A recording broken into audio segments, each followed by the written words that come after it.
Thanks very much. Good evening, ladies and gentlemen. I'm going to call to order the special council meeting for Tuesday,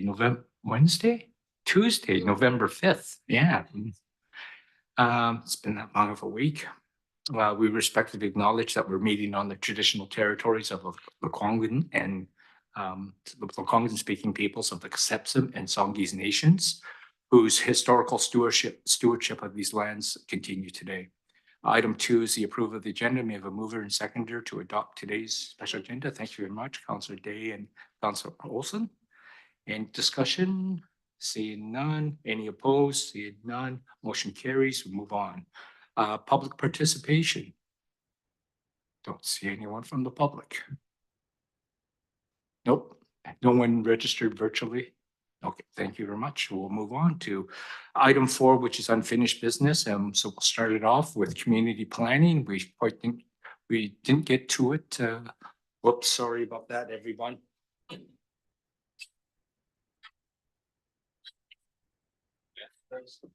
Everybody's been trying to contact me. Sorry. Sorry about that.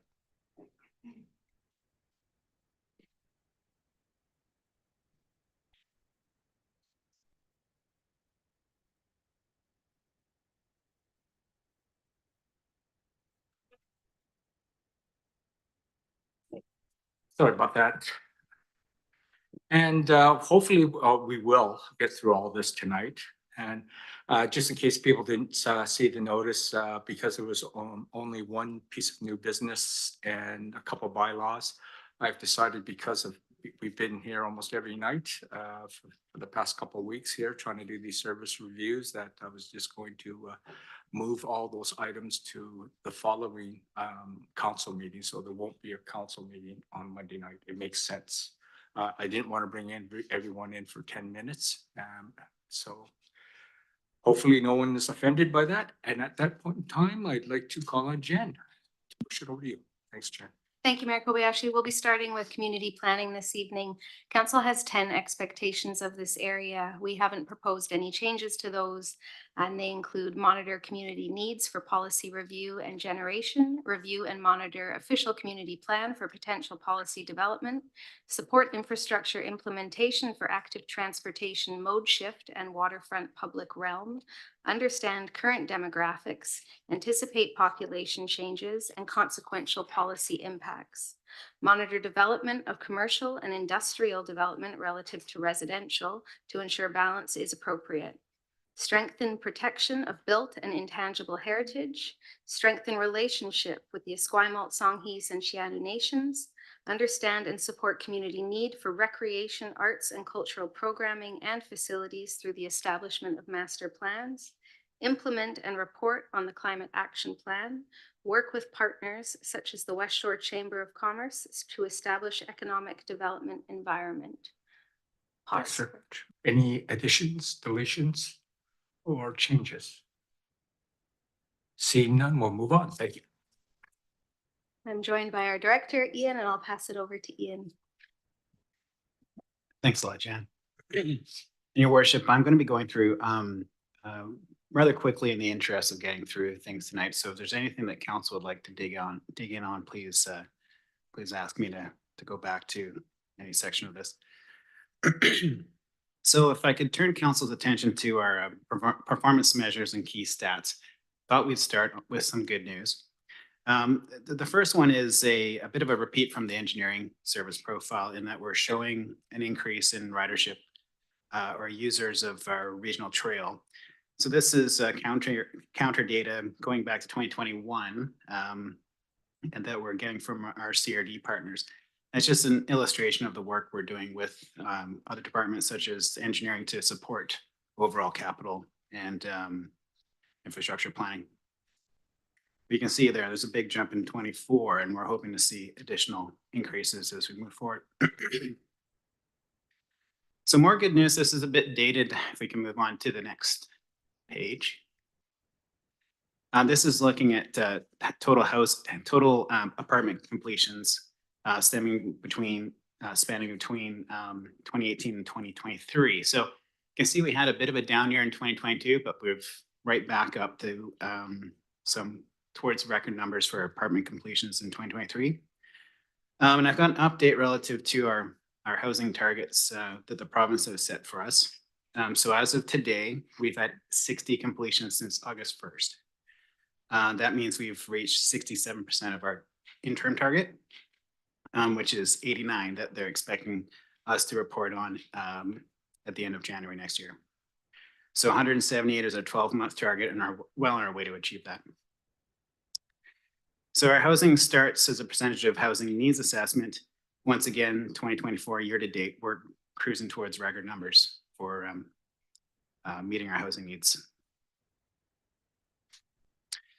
Next up, we've got percentage of households in subsidized housing. So I think if we can move to the next page. So we've got here statistics that show Colwood really is leading the region in housing provision. We know that one of our most challenging areas relative to housing affordability is tenant households. And you can see in Colwood, our below market housing, our subsidized housing is substantially higher than the region. And we've bucked regional and provincial trends in terms of providing more subsidized housing than the previous census in 2016.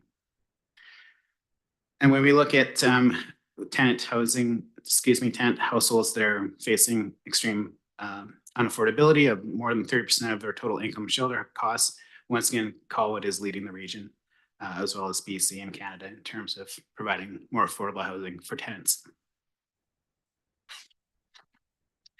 It's not all good news, though. You can see in the next slide here. One forward. Thanks.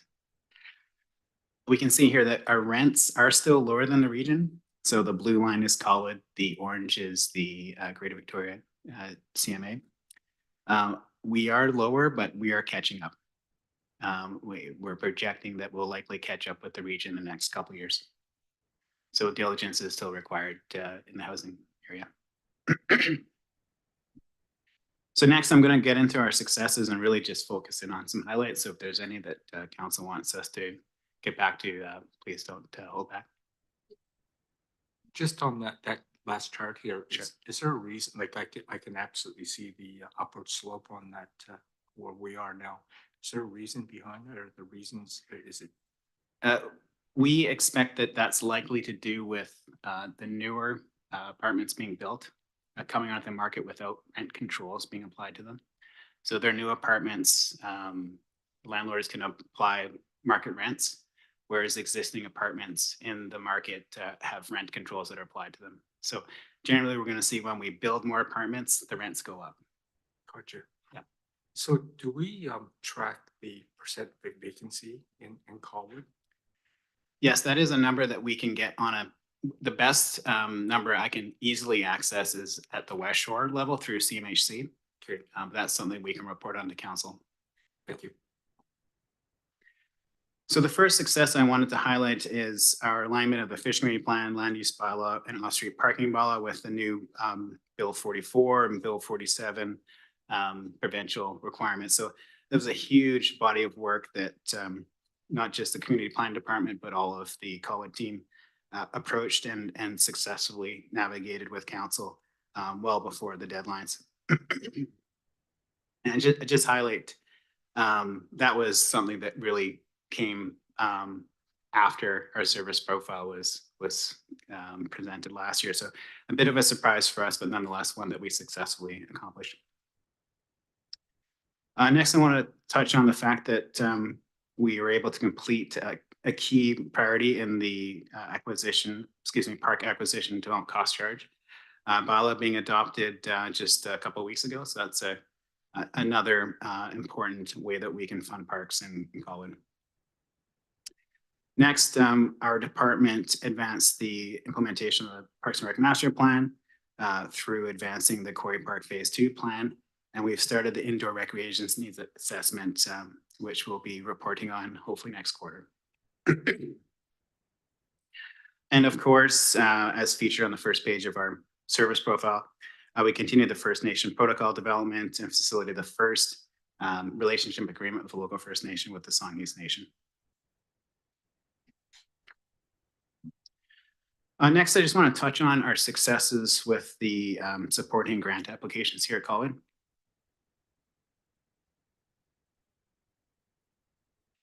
So in 2024, so far, we've achieved $860,000 in grants that community planning directly supported. We've got applications in hand for this year to just about 750,000. And we're quite confident that we'll achieve those likely next year. In terms of challenges and opportunities, once again, that provincial planning legislation came at us as a bit of a curveball. It continues to affect our work planning this year. We've got a major alignment of our land use bylaw that's required, and that's going to delay the achievement of other strategic priorities. But there's also opportunities with the new legislation. As council knows, the Bill 47 gives us the opportunity to create a new amenity cost charge. That's a new program that we're developing now, and hopefully before the end of the second quarter of next year, we'll be reporting to council on a proposed program that we can use to fund amenities throughout the community. We've also got an opportunity to continue the partnership with Parks Canada on our feasibility studies for Newton National Urban Park in 2025. We're working on a second contribution agreement that could be worth up to $300,000 for the community. Another big success for us is our new full-time community planning assistant position that started in the second quarter of this year. It's added an amazing capacity to our team, and we're functioning much more efficiently now with that admin support in our team. One continued challenge is the lack of dedicated staff resources for economic prosperity work. We're trying to compensate that in some regards with deepening our relationships with the collaboration with the West Shore Chamber of Commerce. We've been working with Julie Lawler, the executive director of the Chamber, on a new contract with the city and a work plan for 2025. And Julie and myself will be presenting on that in December.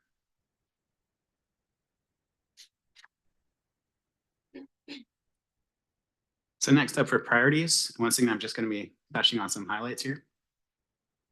In 2024, a big council priority was the coordination of the 5-year review of the Fish Community Plan. Some aspects of that were started.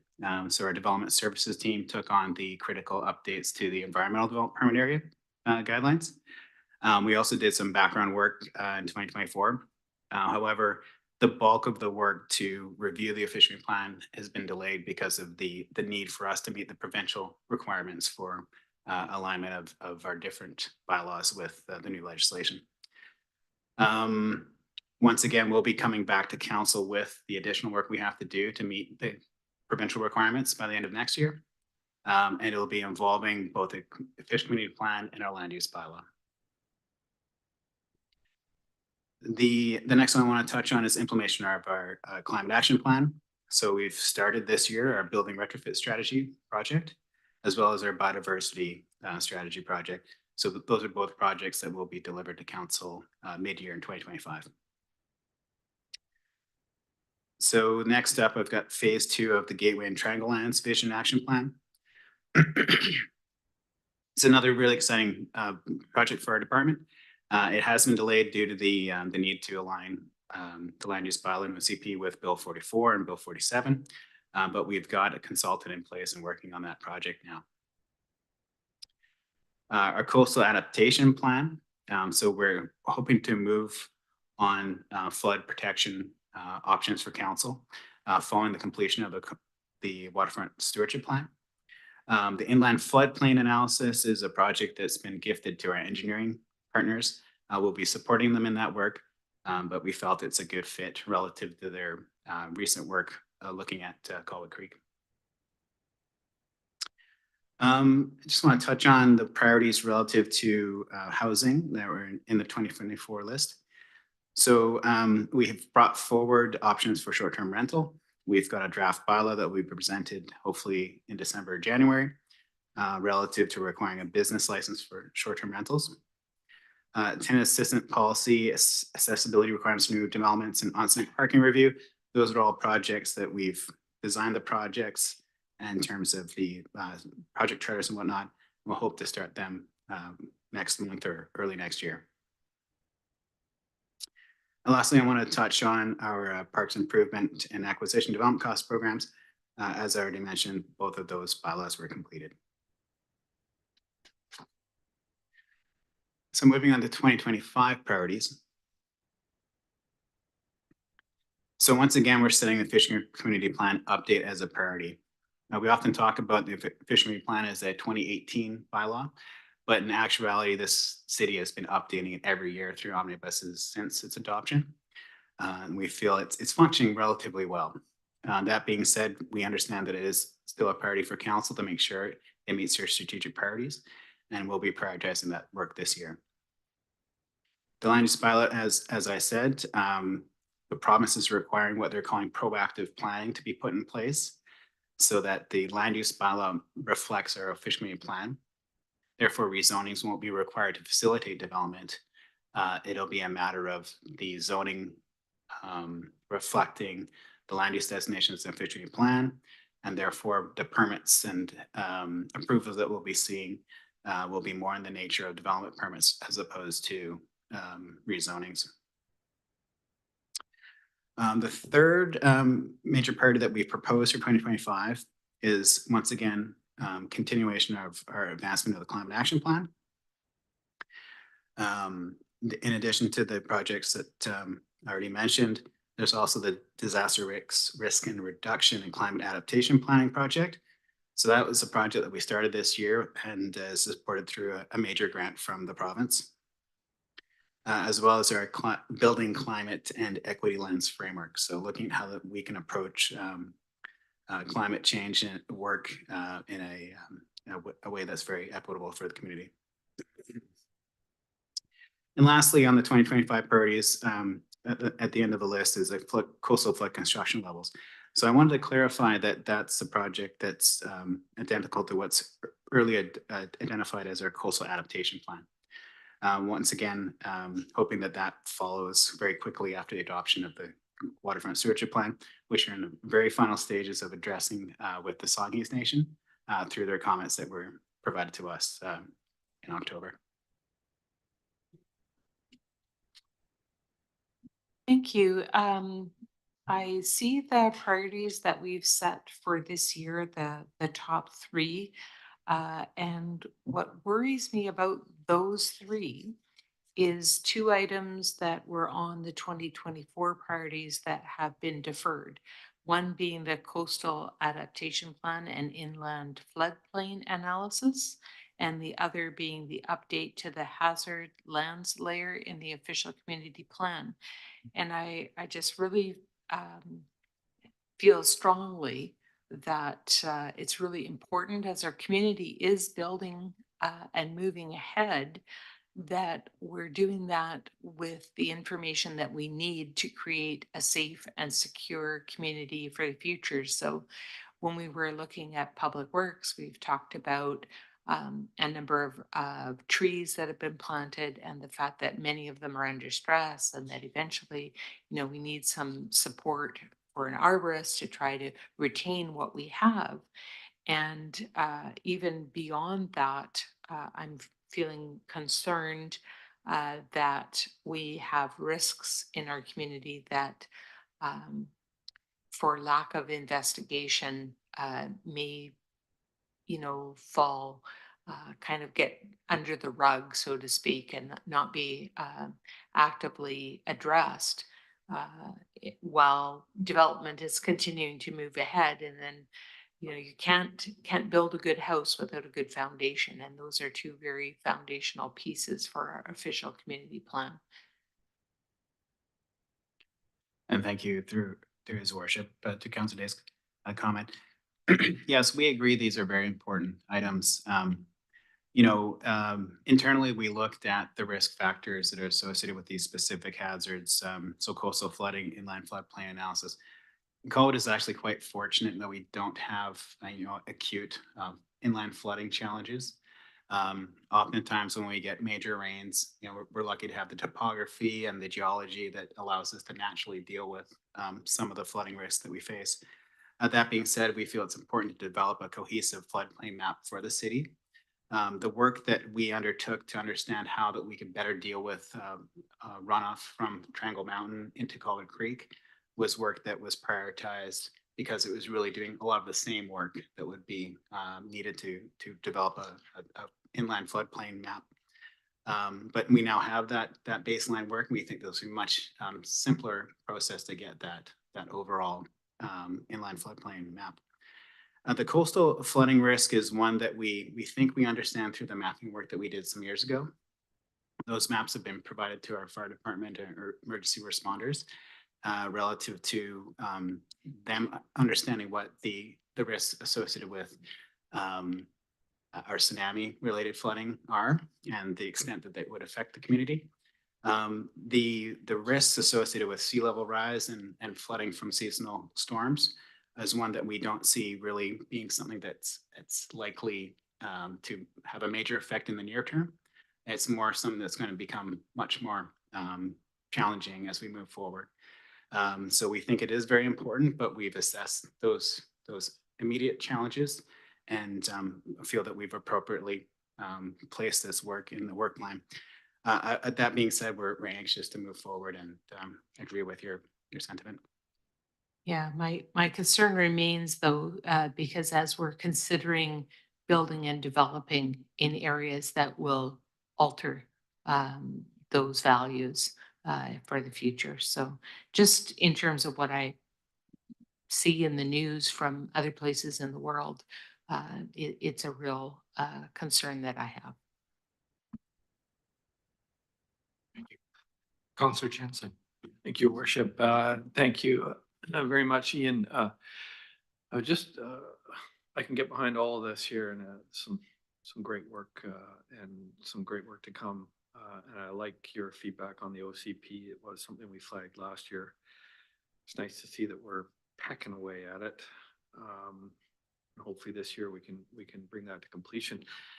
I had a thought, and I'd love to see some language in here, and I'm not sure where it fits or if we're good with some of the current language, but we had a great presentation from Habitat for Humanity, which offered some creative solutions other than just developers throwing money into our fund, actually encouraging them to partner with some of these agencies that are out there and willing to, to partner up with the city and with the development community to deliver some units at a reduced, obviously non-market rate. I'd love to see some language in here somewhere, and whether it be something on the first page, Jen, or what have you, but looking for unique opportunities to partner with community agencies to help deliver below market housing or non-market housing. I'll leave you with that thought. I don't know what you think or if we're well covered or not, but I'd love to see us move in that direction. Something a little more creative. Thank you. Thank you very much. Councillor Grove. Thank you, Mr. Mayor. Was it yesterday already with that blackout? Oh my God. In the dark, I was fortunate to be able to attend the very first Leadership Advisory Circle meeting with the Foundry, the startup of the Foundry. There's a room full, there's 22 people in the room representing many different agencies and so on. It's very exciting. I just like to see, since I have been assigned to this group and that is presumably makes it a priority or a partnership development, perhaps the paragraph where you have a substantial list already, we could add the Foundry to that list simply.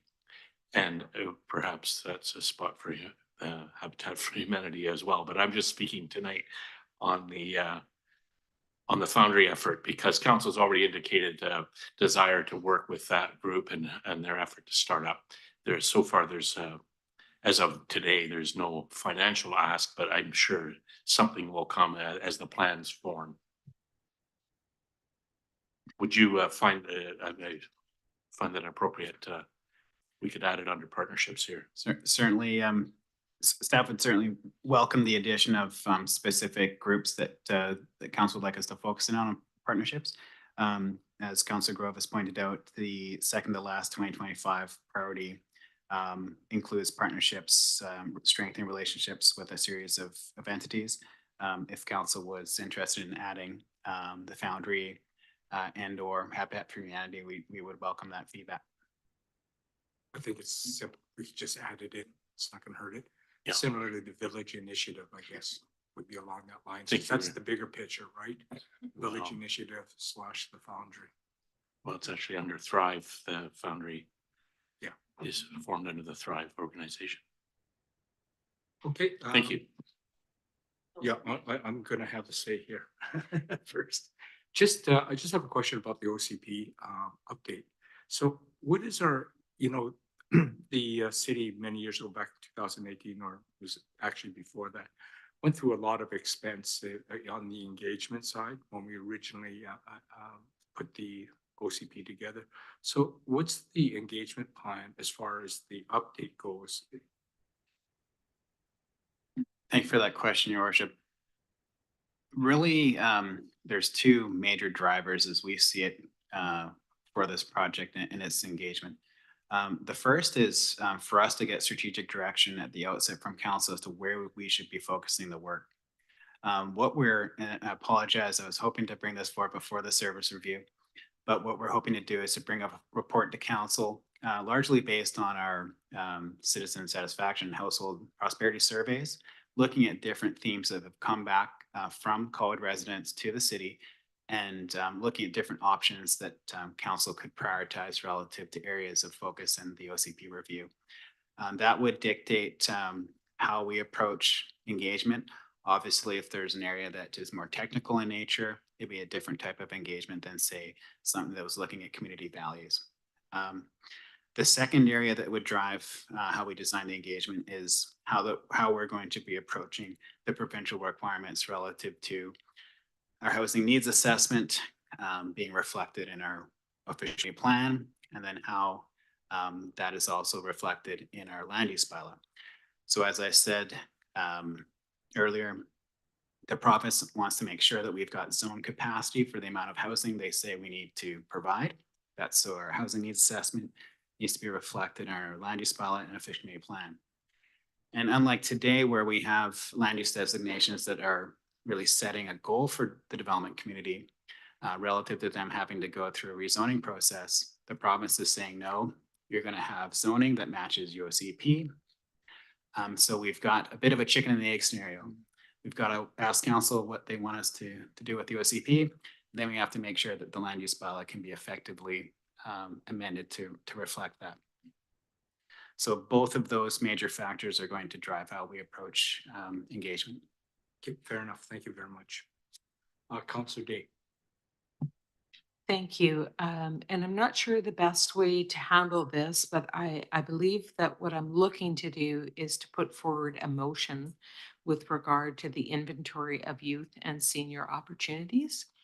That is $50,000 that's earmarked for contracting a social planning consultant to assist staff with creating an inventory of programming and services. Now, I have actually tried to do that job through the Victoria Family Court and Youth Justice Committee in the past. And it is quite difficult because the number of services available changes quite prolifically, and the wait times for many of the services that are available are so extremely long that maintaining an inventory of what should be available is often not all that helpful. So instead, what I'd like to propose is that we use that $50,000 to work with either BC's 211 or Pacific Centre Family Services Association to find a way to point to where those services are actually already inventoried, so that we don't have to do that extra layer of work of trying to keep that inventory up to date, because programs and their availability changes all the time. I just checked in with youth counseling, for example, at West Shore you're still looking, 5 years ago, we were looking at 10 to 12 months wait time. We're still looking at those types of wait times for youth counseling. So rather than putting our money towards an inventory that we would have to keep up to date, perhaps a connection with Foundry or the Village or Thrive, maybe a more sustainable and achievable goal that addresses that inventory of programming for youth and seniors.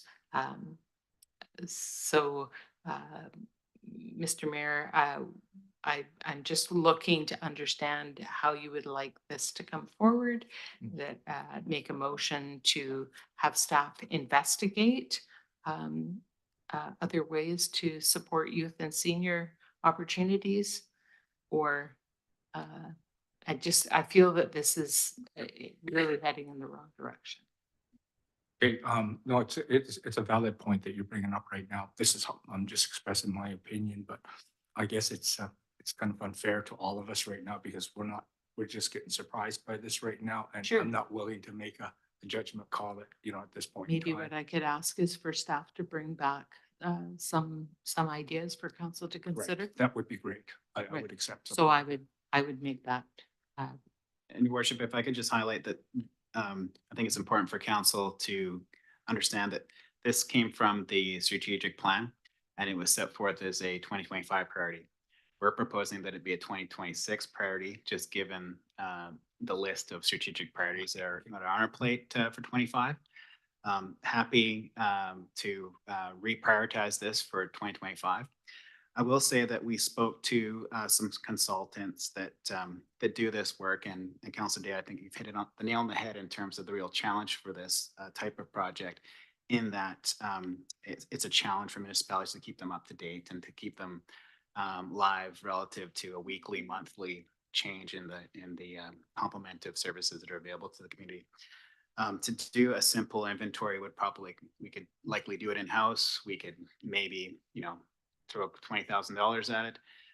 But the bulk of the funding is to set up systems and protocols for us to then develop a way in which we can keep things up to date.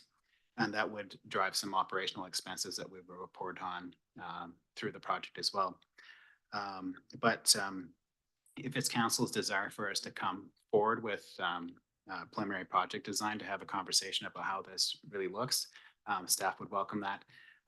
This was really my best guess relative to the limited information in the strategic plan. Thanks. I'm all for this, but it's a matter of what I'm not educated and smart enough to do is say what the priorities are. And we trust you to tell us what the priorities are.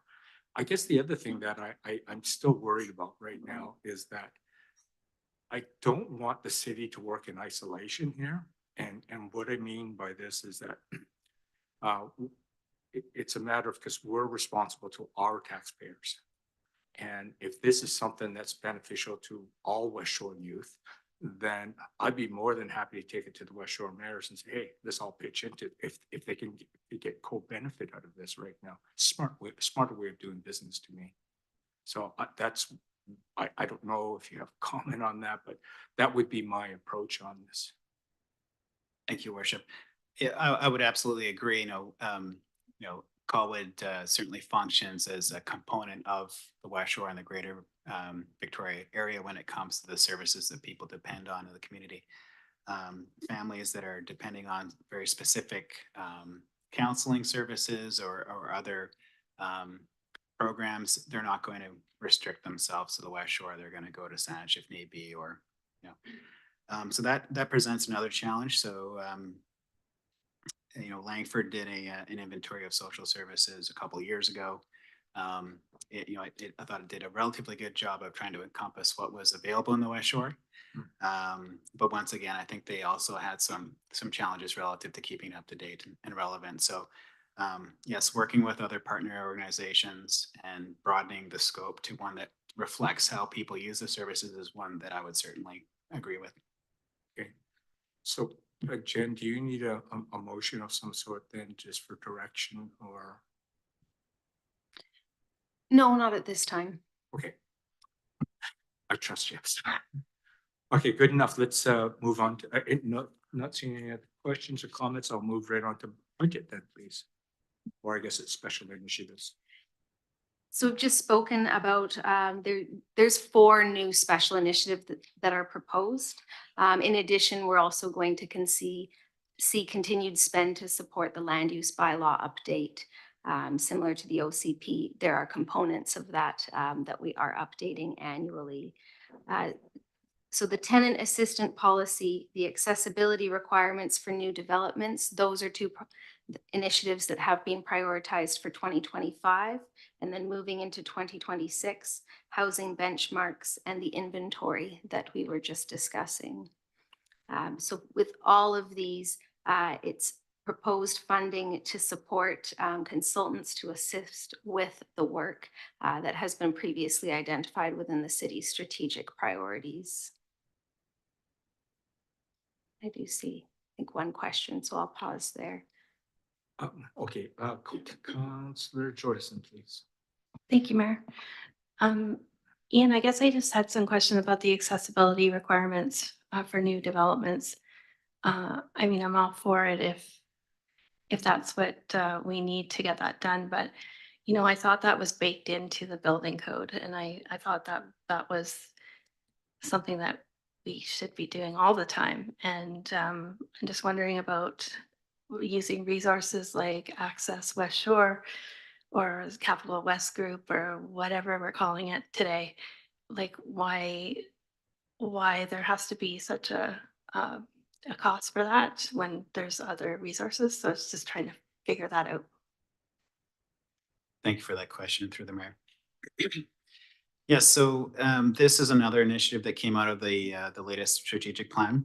So staff is, you know, really trying to put together here something that would meet that request of council for a new project. There has been changes in 2024, and then we're expecting for 2025 major changes relative to accessibility in the BC Building Code. So accessible multifamily dwellings, as well as other changes that would improve accessibility to the built form of our community. We also recognize that there's aspects of new development that aren't covered by the BC Building Code. So obviously ramps to provide access, that's a component of the BC Building Code, but you know, you've got parking lots and landscape areas and the different public amenities that go together for a lot of our developments in Colwood today. There, we do see the potential for us to improve the way we approach accessibility in those spaces. The $40,000 figure, once again, came from preliminary discussions with consultants. That number would allow us to do some conceptual design to provide some illustration to a new set of guidelines that we could present to the community.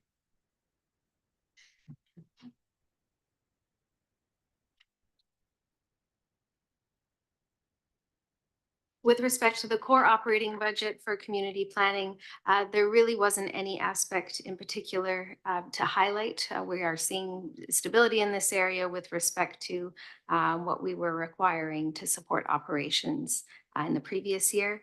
2025 will be the first full year to support the administrative assistant that was endorsed in last year's service review. The funding that the city receives under the Local Government Climate Action Program does support the delivery of climate action initiatives, which is overseen through this service area. Pleased to answer any questions you may have. And ultimately, we are proposing to maintain service within the area of community planning. Not seeing any questions. I'll get a mover and seconder. Councillor Grove, Councillor Jordison. Discussion? Not seeing any. I'll call the question. Any opposed? Not seeing any. It's the motion carries unanimously. Thank you very much. Thank you, Ian. Now we move on to new business, and I get to welcome Superintendent Preston, also in charge of the West Shore RCMP. You're not in your scarlets tonight, young man.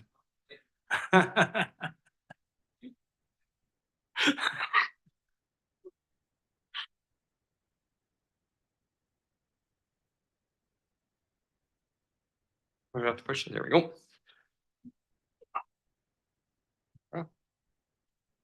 Council has 12 expectations of our policing service delivery. We have not proposed any changes. They include unbiased and respectful treatment of all people, enhancement of public safety, ensure timely and effective policing and emergency response services to our community by having the optimal number of frontline officers per capita, proactive policing, enhance the safety of streets, positive public relations and visibility, cultural sensitivity, partnership and consultation, efficient and effective use of resources, proactive approach to increasing mental health related calls for service by leveraging partnerships and referrals, outreach and referral services for youth in our communities, and biannual updates to council as required, including trends and youth and mental health statistics. Any additions, deletions, changes? Seeing none, we'll move on. Thank you. With that, we'll turn it over to Superintendent Preston. Thank you. I will speak to, just give a general overview here, an update, if that's what you like, right now, Mr. Mayor. And before I begin, I just want to introduce beside me here, I have Julia Leggett. For those of you who don't know, she is the manager of Pacific Family Services. I think she's spoken to council here before. Just to give you a quick overview from October to November, in terms, oh, sorry, we're going to go through here. Are we going through here? Or what would you like? It's fine. We can give an overview. Are you done with the overview for next year? However you wish to refer to operations for the past year, and then All I'll right. jump in with Okay. budget commentary. I was just going to give a monthly update here, but I can go through the statistics there as well. In fact, some of these statistics here, just to give you a quick overview in terms of month to month, some of the initiatives, and I know the traffic is certainly a priority. So, for instance, this last month here, we had the traffic unit conducting significant amount of school zone patrols, and not including general duty members. We had 10 charges that were issued in the Colwood community, 13 no insurance charges, 2 no driver's license charges, 1 impaired driver, 1 box 3, 8 other charges, and the traffic unit participated in a Think of Me ICBC campaign with our elementary schools, handing out little stickers that the kids created, saying, trying to compel individuals to slow down. The community policing this year, obviously, we have many community policing initiatives, but the one that's one of our signature ones is obviously the Cops for Cancer, which I don't know why they call it for. It should be Cops Against Cancer, but it happened on October 3rd, and we had significant support from obviously all the mayor and councils. Greatly appreciated. We raised $65,000. I know Mr. Mayor spent many thousands of dollars on a guitar, and he doesn't have a musical bone in his body. So for that, we appreciate it, and doesn't go unnoticed. Community policing, looking for speed watch volunteers to increase our speed watch programming. I can't emphasize enough, especially in all of our communities here, how traffic continues to be a priority. We've added resources to it last year to that unit. And I know we made an emphasis with our general duty patrol members that when they have downtime, that traffic is a priority, especially in our school zones and our residential streets and Latoria and every other area that's been identified to me by all the communities. Community policing attended Langford's Fire street event to hand out treats and stickers to hundreds of families and kids around the West Shore. One of the restorative justice program, probably one of the programs that I'm most proud of is our restorative justice program. I would put it on par with any restorative justice program in British Columbia, probably the country. Again, it's run by Randy Johal, our auxiliary, and she puts in more hours than most regular members, and most of us do with our regular jobs. And that is an unpaid position. So we had in your jurisdiction, we had 36 files from January till October referred with 54 alleged suspects, so 54 individuals and 36 referrals. 23 adults, 31 youth, 364 hours of community service, and $650 in donations. The restorative justice were mainly, which again is a little alarming, 33 of those were for shoplifting files, 1 uttering threats, 1 possession and drugs, so a BB gun, and 1 assault. Again, another one that I'm extremely proud of because it hits the national media and it'll probably continue to get some national news is the shooting that we had on Ravenwood next to my good friend's, close to my good friend, the fire chief's residence. And when somebody randomly shoots into a house and then sends the video moments later to a foreign nation. And, obviously the RCMP is very concerned about extortion files and obviously random violence files and gun related files. And this kind of potentially hits all of those. And so with that, I'm proud to tell you that we've arrested 1 individual here earlier last week in Barrie, Ontario. We had huge support from all across the country, from Barrie Police Service. The RCMP we were able to leverage a lot of resources, the RCMP lab to get our exhibits processed in a very timely manner and have surveillance units and other units available to us across the country. It was very advantageous. And so we have 1 in custody and there is a warrant, I believe we're in the process of a warrant for another that's in India currently, another suspect that's in India. I have a whole bunch of files here, but in the interest of time, and I know there's an election going on or something like that tonight that maybe somebody's interested in. So I just want to touch base, and that's why I brought my friend Julia here from Pacific Family Services. I want to touch base on some of a letter that I had sent to the mayor and councils here last week there. And I just want to give an overview because it's got some unfortunate traction here for probably the wrong reason. So I'll just give you some overview here. Over the past year, there's been much conversation regarding the capacity for each community, the cost and the duplication of integrated services at area chiefs, which represents all the communities in CRD. So we all get together once a month, and that represents all the police forces and all the communities in the CRD area. And with that, we have 5 integrated units currently. And to be clear, there is absolutely no question that every single integrated unit contributes significantly and are highly valued. So the decision that I've made here, which I'll get to, has nothing to do with the fact that the service isn't provided, isn't adequate in terms of their service delivery. Its capacity is the issue. So as a result of the incredible growth of the communities in the West Shore, having 1 police officer and 1 social worker for our MISS team was not sustainable and is not sustainable for the greater Victoria area. It's been often referred to as just a triage. And again, that's not a slight at that unit. They are just overworked and understaffed. And a number of years ago, my team and I recognized that our youth teams needed more. And so we went to the communities, and we actually came to this council and to Langford and View Royal. And we asked for some partnership with Pacific Family Services in requesting additional resources to deal with the wait times that youth at risk need to see it when they want to see a counselor. And the second one was actually to be progressive and proactive and to partner with the RCMP, which is the identical model to MISS, but we recognized back then that it wasn't meeting our service delivery, it wasn't meeting the needs of our youth. And so these communities, when I say these, I mean yours, View Royal and Langford, generously stepped up, and for all the right reasons. And there's nothing more important than obviously our youth. So we were able to staff these positions with Pacific Family Services. And since then, we partnered with Pacific Family Services, and we continue to do that to this day. So it's not to confuse the teams, we called ours the West Shore Youth Outreach Team. And so you've probably heard me refer to our outreach team in previous council meetings, talking about some of the successes that we've had with our community policing that have partnered with our outreach team. And I'll read their mandate to you here. So the West Shore Youth Outreach Team is a two-person unit comprised of a civilian counselor and a regular member. The civilian position is staffed by Pacific Center Family Services Association, who also provides the counseling for MIST. The regular member is provided by the Community Policing section of West Shore. Funding for this team is provided by the municipalities of Langford, Colwood, Peterborough.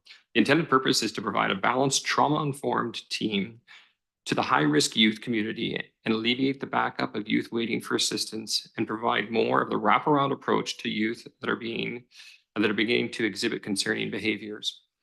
The mandate also includes the identification of youth beginning to exhibit concerning non-criminal behaviors and connecting them with resources designed to prevent their further harmful behaviors, developing and delivering prevention-based education to the at-youth risk regarding the various factors that increase their risk, sexual vulnerability, sex trafficking, activity in criminality, etc. Cultivating intelligence with the purpose of preventing further exploitation and identifying persons exploiting youth. Utilizing this intelligence to educate frontline officers and prosecute offenders when able, while maintaining the safety and integrity of our clients. And Julia actually happened to be our counselor when we started. And she's obviously been promoted and progressed through the organization. But Julia, her role was the youth trauma counseling of the high risk, maintaining confidentially and less risk to life. Present to provide support to the youth and to the police, ensuring that the communication is effective and trauma informed. Family counseling and working with both youth and parents to communicate effectively and ensure that important information makes it to police. Victim support at statement and ensures victim service follow-up. Supports and works with reluctant youth, encouraging them to report when appropriate, and connects youth to appropriate resources. And where do the referrals come from? The referrals come from the school district, the district counselors, the school counselors, administration, Safe Schools, Jamie Adair, the youth probation, Victoria General Hospital, frontline members, and the MIST and other programs related to family services. So I tell you that just so you have a better overview of the duplication that I was referring to, that when the letter came out, unfortunately, there was some misinformation that suggested that we were in some way going to not have services for our youth. I would suggest we have the gold standard in the CRD. Nobody else that I'm aware of has access directly to their police force. Everybody is linked into MIST, which we all know is overworked and does not have the appropriate staffing. So recently we completed the service review with the goal of enhancing and bolstering the important work these units do. As a result, we recognize that there was inefficiencies. And although we wanted to be good partners with other police agencies, we want to be responsible and not have duplication of services where required. Obviously, the taxpayers expecting that myself and obviously council be responsible with their money. So on October 8th, I communicated to the area chiefs that we would be withdrawing our participation at the end of 2025 for MIST and IMCERT. And which means so January 2026, we would be doing this as a West Shore based for West Shore programming, as well as RDVU at the end of 2026. So actually after the next election in January 2027, that's when we'll be dealing with our regional domestic violence or intimate partner violence unit will be stood up completely. We already have one member that's doing that at the detachment, but it's just too high risk and there's too much vulnerability in that unit, and we need to have more, as I said, for West Shore services here to make sure that our constituents are taken care of. Currently, we have 5 community police members. So I recently advocated from the province for another provincial police force to help out with community policing and First Nations. They recently approved that position. And so that position, again, because youth is the priority in our detachment, we added that member to community policing, which will be partnering up again with the other community policing officers with Pacific Family Services. And October 13th, so that was on October 8th that I did that. October 13th to 23rd, I was unfortunately away with work. I'm part of the British Columbia Association Chiefs of Police. I'm on the executive, and I was out of province with that role. And when I came back on October 24th, I spoke with the CAO of Langford, Darren Kadick, who stated that he was getting inquiries about the decision to pull out of MIST. And I must admit, I didn't realize that it would be leaked from the area chief somehow that quickly. And I figured I had some time to come back to council to explain the decisions as I am now. But unfortunately, when I came back, that was not the case. And Darren had said that he was getting some inquiries from his council. And I fully explained the rationale, the service review to him, which he appeared to understand. And he asked that I write a written explanation that he could share with his mayor and council. So on October 29th, I shared that, forwarded that explanation to Langford Council, but I wanted to include it to all the councils. And again, I unfortunately didn't have the time, and the cat that was out of the bag, if you will, that we were pulling out of those units in a year or 2 years from now. So I didn't feel there was a huge sense of urgency. I didn't realize, obviously, that it was going to come out that quickly that we'd get to council. So my apologies to you for that misinformation that has been spread. And the communication that I didn't get to you in advance. On October, I've spoken with the mayor of View Royal, and again, I'll meet with him and his council, and hopefully this week and next to explain some of the same things I'm explaining to you tonight. I've since met with the council in Metchosin and answered the questions they have, and they appeared supportive. Last night I was away again, out of province, and Inspector Rose attended the Langford Council to present a fulsome overview of the decision and answer questions. Unfortunately, council amplified some of the misinformation. I'm not sure if any of that was relayed to you here, but regarding the withdrawal from the unit, unfortunately, he wasn't provided an opportunity to speak at all last night and address any of the questions or concerns. And I actually watched it before I came here tonight, and I was actually surprised that the CAO there had said that he hadn't heard from it, because he was actually the one that asked me to write the letter to councils there. And I was a little surprised that Councillor Spock didn't recall the contributions that Pacific Family Services and the role of the outreach team, because she was part of the consultation process for that money and for the extra position here with Julia. And I thought that she understood the mandate there. I spoke with the mayor of Highlands as well as one of the councillors there and updated them on the decision. I spoke with both the First Nations, and they seem supportive as well. I'm here tonight, obviously, to address any of the concerns that this council may have with that decision, as well as I'll speak to IMCERT and RDVU quickly. So the mobile crisis response team there, the mental health team, we are one, again, we've advocated, we're very fortunate, we've leveraged some relationships and networking. We're one of the 3 detachments or police agencies on the island that have mental health nurses attached to the detachment. Ourselves, Nanaimo and Victoria have mental health nurses. And so there again, there's some duplication with the mental health response team. We've gone to, I think they went to 35 in a year. And I think in the last 6 months, don't quote me on the numbers, our mental health team's gone to 550 of the 900 calls. So the vast majority, and the hope is that we will be able to secure 2 more. It's without question, everybody, the members have stated that it's the single best use of resources, in addition to the detachment that they've seen in recent memory.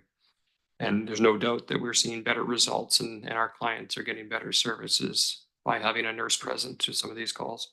And the RDVU, as I mentioned before, in 2026, we've already have an intimate partner violence coordinator at the detachment, but our growth in this detachment is just, and the communities, as you're well aware, are just increasing so quickly that we need to pay more specific attention to the West Shore and the intimate partner violence. And I commit to you that we were going to stand up a fulsome unit that's going to have at least 2 members and a support staff to make sure that our constituents are very well taken care of. Not to say that we won't obviously have files that are between agencies, and we will certainly have policies and procedures similar to other units that to ensure the safety and security of these individuals, and our databases are all linked, I'm confident that there will not be any issues in that regard.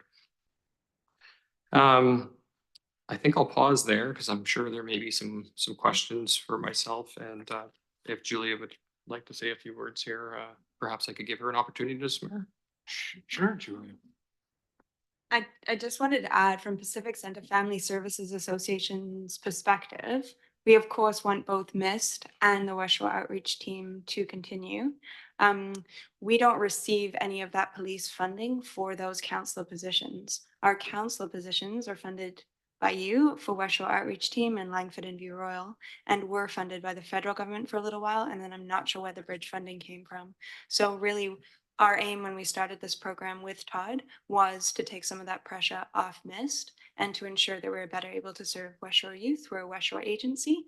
We want MIST to continue. They do great work, but we had provided this, I think we started in 2021. Is that right? Yeah. As an addition to the MIST team. Okay, thank you very much. So, Councillor Dick. oh, sorry, just gonna add, so the savings, and I'm not sure, I hope that you did get the one handout there that was sent, but it did talk about the savings. And so there's about $300,000 in savings. And so when Julie talks about the missed contributions, the contributions that were, when we say we're pulling out of the unit, that is towards the police officer supplied by Victoria or Saanich. It's not, you're not paying into the missed programming. So you're not like, it's not like you're taking away the missed money. You're taking away the money from the police officer from the other. So you're not funding Victoria or Saanich police officer, but the money's not going anywhere with missed.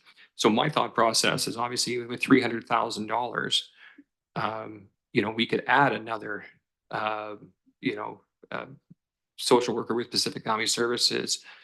We could add another coordinator down in community policing to help assist with some of the other community policing initiatives and still give back probably $75,000 to the councils that could be spent on other initiatives throughout your communities. So I'm trying to be, I think we can provide a better service to the West Shore, add to that service and still give you money back. So I'll pause there. Thank you very much, Superintendent President. I'll open it up to Councillor Day, please. Thank you.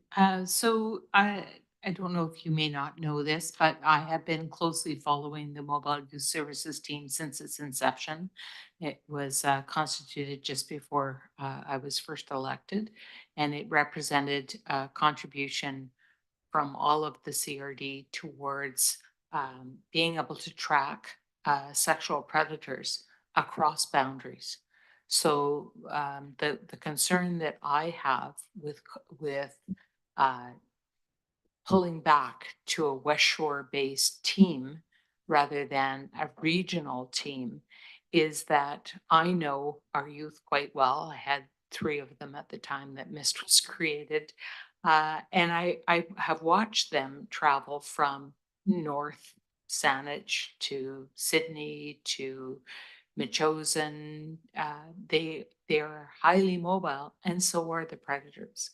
So could you please explain how, to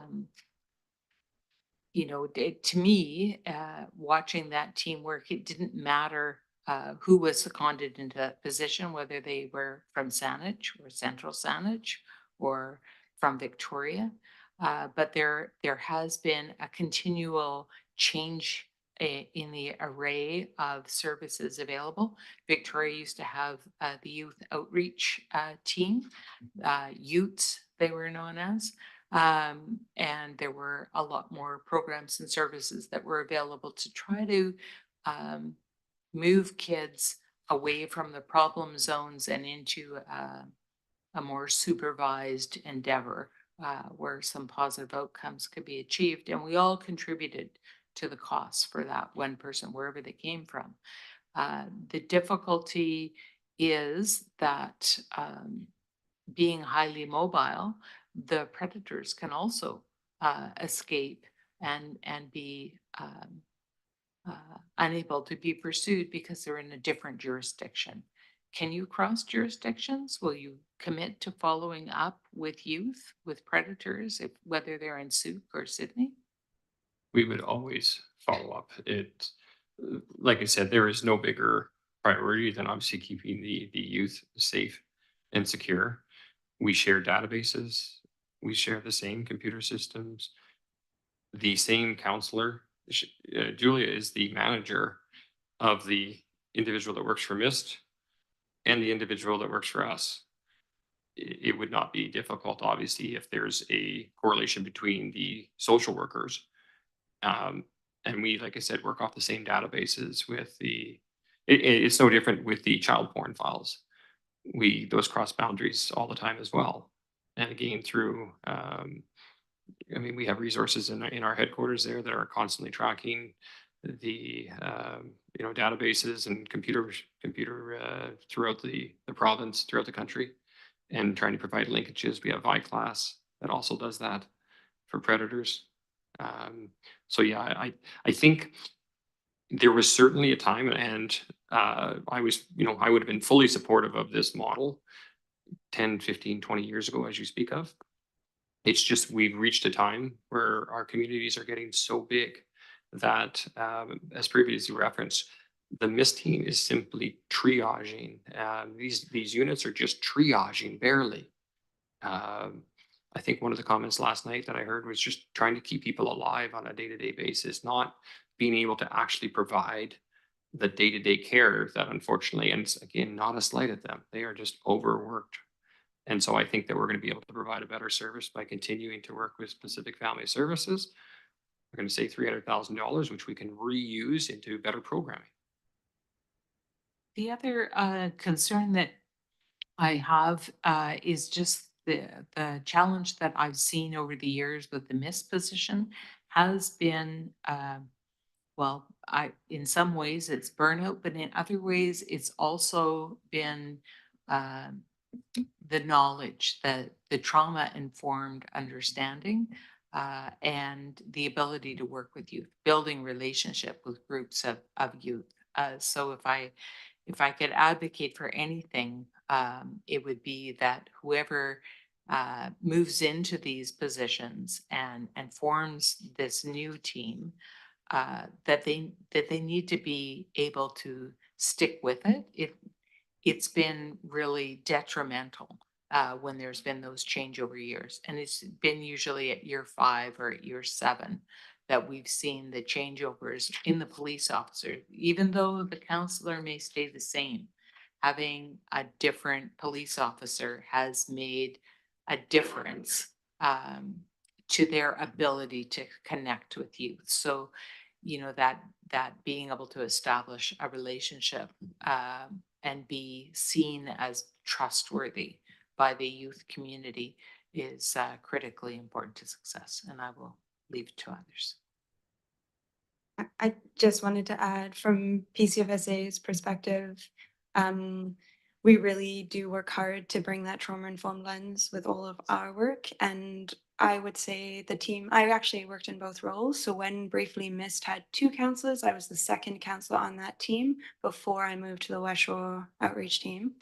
And so our aim would be to continue to offer that wraparound care and to work together as a team. And we're just advocating very strongly for MIST to continue. But what we want to see is the West Shore outreach team to continue and for those 2 teams to work in harmony together. And they have, there's been crosswork on file. So that is our goal. Yeah. Thank you very much. Councillor Jensen. Thank you, Worship, and thank you for the detailed explanation, Superintendent. And I fully accept your reasoning. Quite frankly, I see this as an operational issue, and I don't see it as my purview to intervene or to offer my 2 cents. I guess that's what I'm doing, but anyhow, I think my point is I rely on your judgment in how you deploy your personnel. And if you see an opportunity here for us to deliver more refined service to our community and to the West Shore in general, then that's the focus that I would prefer. It doesn't mean that you work in a silo. It doesn't mean that we're not going to talk to MIST or other investigative units across the region. I understand that this will just be the same service delivered in a slightly different, more focused way to our residents. And that for me is key. And my expectation of you would be that you review these opportunities on occasion to how to better serve our communities for which, you know, again, I guess we are ethnocentric to some degree because we're talking about our own backyard here. However, I would qualify that by saying, and I know that many opportunities get discussed about a variety of regional services and regional units. And I would also, I would expect and anticipate that you would explore any of those opportunities again to deliver a more refined service where we could partner with other agencies, you know, akin to MIST or you know, something like the.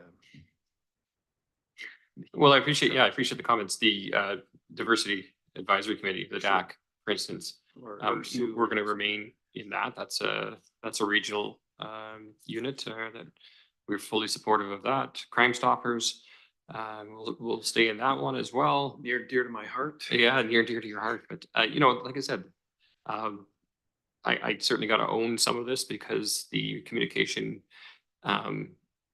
came the wrong way to you. And so for that, I apologize to you. That was certainly not my intention. And I'm not sure how it got leaked out too quick. And again, regardless of how or why, I own that. And I apologize that I didn't get you the information before this. So we didn't have misinformation coming and flooding the market here in the West Shore here. But I can assure I have two daughters that there is nothing more important than making sure that my daughters, your sons, our kids in this community are kept incredibly safe. And I think as evidenced by the inordinate amount of community policing things that we do in this community and you know, just the amount of resources we've put down into that section, I think it speaks to our priorities.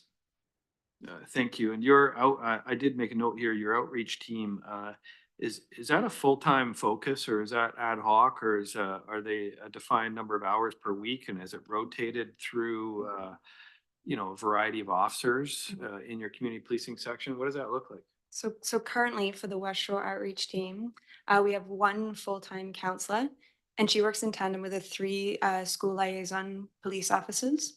So she does kind of two jobs at the same time. One is being immediately responsive to a school or the hospital. She can go within a week to meet a youth and see what they need. So sometimes what they need is to be connected to counseling support. They need advocacy, and sometimes what they need is policing support. So she's able to talk to this young person, provide them with information, empower them to make a choice, and then connect them with an officer. So what we find is that really lowers the barrier for a young person to come forward if they're being exploited in some way or another and speak to an officer. And then she's able to create that trust with the officer. If the young person doesn't want to make the report at that time or feels nervous, she supports the young person until they feel ready and is able to make that connection happen when they need it. And then from an intelligence perspective, not breaching the young person's confidentiality, but because she's in the schools all the time and knows these pieces, she's able to share information that supports the RCMP offices to do their jobs. It's a lot of meat on that bone. Yes, there is. It was. Thanks. I have some other notes from tonight's report here, Your Worship, but it's not pertinent to this particular discussion, so I'll yield. Okay, thanks very much. Councillor Jordan. Thank you, Mayor. Excuse me. Todd, I just had some questions about what the program is called that with the nurse that's involved, or the Island Health nurse that comes out with the team. Oh, our mental health team. That's a mental health team, so it's none of these three here. Correct. So the insert is the duplication of that service. We just got our mental health team this year. And so the mental health team has taken over. And like I said, I think the insert was doing 35 calls in a year. And again, it's not a slight. I cannot emphasize enough that I am not slating. Like they are just overworked. You're working for the whole CRD here. It's impossible. These members, these nurses, the Island Health staff are just overworked, period. What I am saying is it doesn't work for us. We are incredibly fortunate that we got the two nurses and they are working out outstanding in our community right now. And I need to try and get more, and I may come to you to help try to leverage some of your wielding power to get some nurses, more nurses. I guess I just have some more questions about that. I know police training involves a lot of the empathy, the mental health part and that sort of thing, but what kind of training does the nurse bring to the RCMP department when they come on board? Like, do they teach how to integrate this service together? Like, how do you come up with the plan on how that works? Yeah, I mean, obviously we have a mandate that needs to meet both, you know, both occupations, if you will. And so, whatever the need of the client is, we try to work it out. So in terms of training, I would suggest that just working alongside each other all day long is on the job training with each other. Obviously, yes, we all have de-escalation training, and they have trauma informed. We have trauma informed, and I think it really comes down to, probably like most occupations, picking the right person, making sure that we don't just pick the person that sticks their hand up first to say, yeah, you're going to be the mental health police officer working with our coveted nurses here. We make sure that we get the right fit for those positions and make sure that they can gel together and that they can essentially train each other as they're doing their job. Like I said, they've gone to 550 calls. There's no doubt there's been quite a bit of on the job training.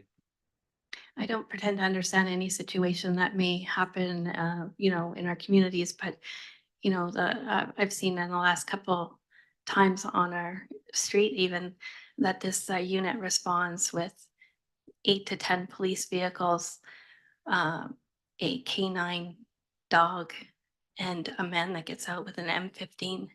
And I'm just wondering how this service is helping the neighborhood. I unfortunately, I don't know which call you're referring to, or are you saying that, suggesting that was a mental health call? A mental health call, yeah. Yeah. I mean, every call is different. If somebody's suggesting they're going to shoot up the neighborhood, and they have access to weapons or what have you, that response is different than, the 13-year-old that's threatening to, harm themselves. So Yeah. I don't know the situation, fortunately, counselor, that I guess I'm just trying to understand is that's not the regular response. Like a response would be non-escalation, a different Oh. type of response if it's not. Absolutely. Like, they are the most compassionate, empathetic, sympathetic team that I've seen in Okay. 27 years. The goal is certainly not to agitate and lose trust, is to build trust. And so that we don't have any triggers when when we deal with these individuals. Okay, I just want to make sure that it's No. working. Yeah, you Yeah. bet. Thank you. Thanks. Thanks very much. I'm just gonna refocus the council on what we're trying to achieve tonight. And thank you for, because I did specifically ask you to explain this. It's funny when that came out, the reaction was, yeah, that was my sort of initial reaction. But what did I do, Superintendent Preston? I picked up the phone and I called you. You And did so say that. I understood what was really behind it. So I did understand this. And thank you for your explanation, and, your apologies are absolutely accepted here. And, it's a communication issue here, so I'm not gonna lose any sleep over this. So what I want to focus everyone back onto is, let's get back onto the service review, because we digressed. What I'd like to do, this actually, I'm going to take you up on your offer, Superintendent. You made an offer of, come on, maybe you come out a little more often to the city and present, and we can have these kind of discussions, because I think it's worthy of this. And so I'm going to take you up on this. So if I can get council to withhold some of the questions that are not related to the service review for that, I will commit to arranging for you to come a little more often. I normally just sort of watch it, and, if there's nothing alarming, I just don't like taking a lot of time. But obviously there's some hot topics here. People like to discuss things. So I think it may be worthy in the future. So if I get anyone to withhold, Counselor Jensen, did you blink again, or? Thank you, Worship. Pertinent to the discussion, I made a couple notes specific from the service review report here. A bit of a small laundry list, but if we can please flip to some of the calls for service stats there, and Superintendent, our other criminal code seems to have gone up exponentially, and that is inconsistent with other neighboring communities. You passed it. I think I saw it. There it is. No, up one. Third line. No, there you go. Yeah, you're there. Other criminal code, 260 first half of this year, up 102%. You know, and that's not like I looked at the Highlands and it was, 4 with an increase of 2 or something like that. I mean, that's in the hundreds. And I just wonder if that's some way that those statistics are being gathered, because I know the OCC code is quite catch-all, but I don't know if you have any insight. Yeah, it'd be tough for me to speculate just on the fly here, Okay. but I'm absolutely happy to Well, get back to you on that one. just for sure. flag that. That'd Yeah. be great. I see your resourcing table there. Where are we at? I'm always interested to hear about vacancies for a variety of reasons. Where do we sit as a community with our cadre? Yeah, we're doing quite well. We're in the last time I believe it was 87% range right now. So when you consider maternity, paternity transfers, sick, ODS, yeah, we're doing quite well, and it's a very sought after area. And as I mentioned to other councils, there's a good reason the support. And I'm not just saying this. I just would keep quiet if I didn't believe it. But it's known around the division that this is a very pro-police community with pro-police mayor and councils. It's amazing how far that goes. It doesn't help or doesn't hurt that you have an ocean beside you here and some pretty good weather. But despite the fact that you got $1 million housing starts, it's still very sought after this area. Thank you. Thanks very much. Let's proceed on, please. We can keep going through. Yeah. So yeah, the priorities last year, 24 this year. Obviously, the increase in mental health. I think I've already touched on that. The youth engagement, obviously that's ongoing. The protective service committee, we've talked about service committees before. Again, I think that's for future discussions. The sexual offenses are on the rise, and we knew that, and we knew that this was a ongoing issue, and that's why we created the special victims unit last year. I can say that they are fully tasked, doing an unreal job. And those aren't your child porn files. Those are actual sexual-based physical offenses that are taking place. No one community stands out to me. It's everywhere. But I am pretty proud that we're able to provide again that level of service to your communities, having specialized trauma-informed members able to respond to these very concerning files with very delicate victims. Our First Nations, we have Cole Brewer, who runs an absolutely incredible shop downstairs there and is very well renowned and thought of by both the Esquimalt First Nations and the Songhees First Nation. And we actually make sure that we try to integrate that with not just the nations, but obviously within the whole community here. So the 2025 priorities, obviously the detachment, we are completely out of space and we are on top of each other right now. Thankfully, the CAOs have banded together here and afforded us the opportunity to get some swing space. We would already be in that swing space had Langford not had a small little flood at City Hall and had to move all their City Hall staff into one of the swing spaces currently. We're just in the process of fitting the secondary swing space, which is going to be near the Boston Pizza, and that actually will be where our front counter will be while the building construction is going on. So very convenient that we were able to secure that location right next to the detachment, right across from the parking lot there. So that will be the, you said, the front counter space. Ecom, that one there, I'm still working on, as that's a priority, but we need to get some sort of resolve to the costing and some of the requests that they are making. I am in the process of making arrangements for the mayors to sit down with the head of ecom to try to determine how and why they need the funding and at what pace and what timing. So we'll get back to you on that. The major crime unit, which is the homicide, we are part of VIMQ currently. There is a movement afoot there to expand that across Vancouver Island. So far, it hasn't gone well, frankly. The numbers were quite high and quite surprising to many communities on what it would cost for what I call the gold standard. A fulsome team that could respond to anywhere on Vancouver Island. So as it stands now, it's status quo with VIMQ until further decisions are being made, but that is a priority to try to get some resolve to that this year.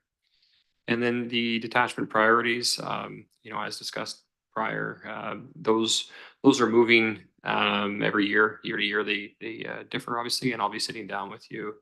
Our fiscal year is in April, so I'll be sitting down with you sometime early in the new year here to discuss what the priorities will be for the 2025 fiscal year. Councillor Olson. Thank you, Mr. Mayor. Thank you, Todd. I just had a question for you regarding the 2024 priorities. And I know that a lot of these do say ongoing, but I just want to ensure that the youth engagement that's listed in your 2024, that it doesn't get lost in some of the work that's being done in 2025.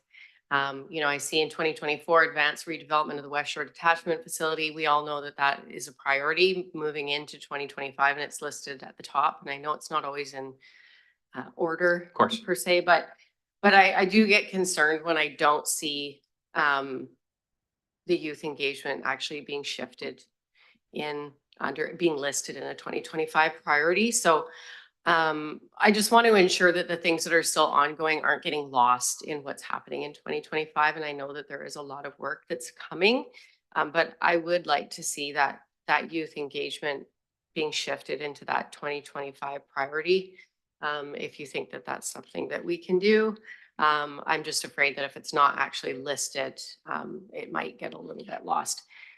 Sure. Yeah. The 2025 at the last line there, detachment wide priorities to be determined collectively by the communities at a later date. So in the early, like I said, early in 2025, we'll sit down with you. I can assure you that they won't. To the Mr. Mayor's point there about seeing me more. What I'd like to do actually is bring our community policing corporal, the NCOIC in charge of community policing, and I've done that before for communities. I like that individual, which is right now Cole Brewer. He's in the acting position to come and articulate to you, because I can't do it justice, exactly what you're talking about, Councillor Olson. Yeah. The day in, day out, every single thing that they are doing to protect and to advance our youth in this community.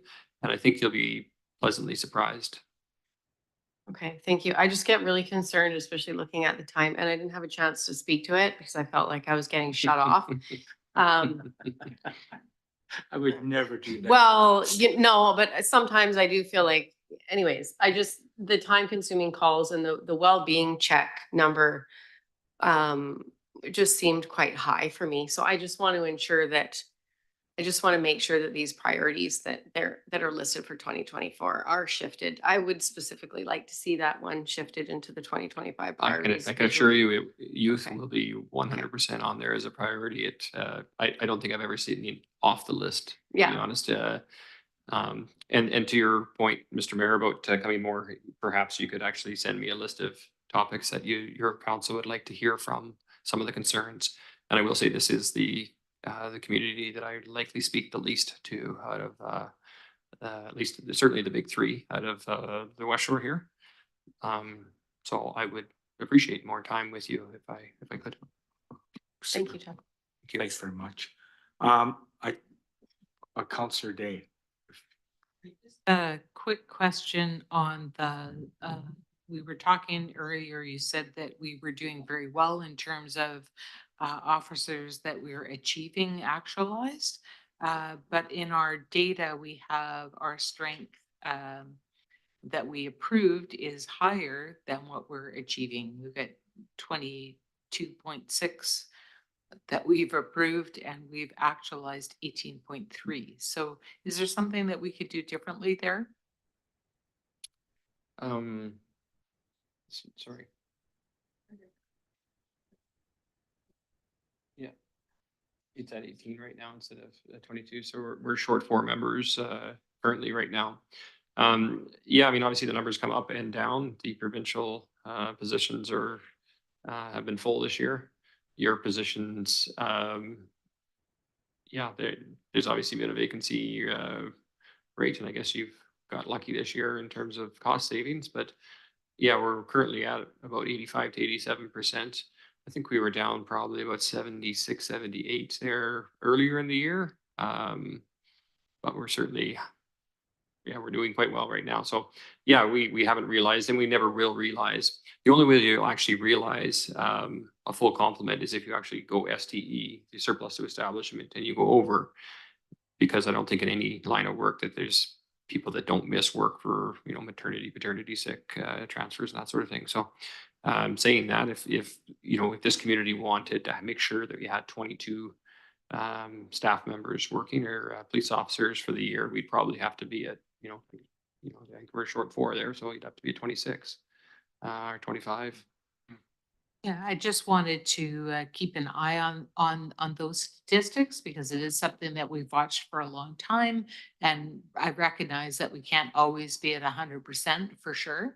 But over time, it has had more difficult periods and better periods. And then just when we were discussing it earlier, I heard something different than what we seem to have in our report. So I just wanted to make sure that we're doing everything we can to get the most number of officers, because I certainly, in terms of youth and youth harms that are out there are really big issues. Are people, you know, being traumatized by ransoms and all kinds of other things going on, where the families are targets, and this is big money, and it's crime that's not going to go away easily. So I just want to keep You are correct. our foot to the pedal to the metal. Yes. Thanks so much. I just have a comment and a question. If you're looking for more space, I don't know if you know the new Masonic Hall is being opened in Langford sometime this month, and they have 4,000 square feet available. It's the whole bottom floor, basically. I don't know if you know that. I didn't know that, but yeah, I think currently we're probably good Okay. with the space, and of course, it's not just as easy for, unfortunately, with the RCMP just to move into. We have to refurbish it and All your funding requirements, yeah. all these little screws that you got to put in, and They're yeah. expensive. We are very expensive. I apologize for that. So another question, we talked about, you know, over the last couple of years, we were talking about there was a problem, an issue about officers, you know, they would go to the hospital with the cases, right? And it was a big issue. And the amount of waiting time, and it was an issue. And I know it was brought up at UBCM, and they came up with a resolution that, you know, and we're going to try to fix this. And we had a verbal commitment from the ministry saying that, yeah, we're going to fix this. So do you have any update on that? Or are they planning some meetings, or? It's the first time that I've actually felt optimistic that there may be something on the horizon, because there's enough people talking about it. Yeah. There seems to be, yeah. And again, I'm not sure if this council sent, but I'm grateful to this, you know, Langford. I know that they sent something off asking for a change in policy, and so did View Royal. And so I'm not sure if this council did as well, but anyways, the support is greatly appreciated. Yes, we're still at a 2-hour, approximate 2 hours. Raj Sandhu, who used to be a member with us, is in charge of security over there, and I know that he's been working on some policies and procedures. And I believe for the first time in a while, we've actually got it just under 2 hours. So grateful to him as well here for trying to work on this problem. But yeah, it's the first time, like I said, it feels like there is some movement here. And I'll continue to work with the MLA on this. I guess my question is, you know, whatever we can do to support this, certainly going to be behind this, because, you know, it was an issue, and notice it wasn't an issue. And I thought, oh, maybe something got resolved here, so. Yeah, that no, was yeah, actually a question. please keep it in the limelight. Okay, thank you. Okay, let's move on to budget then.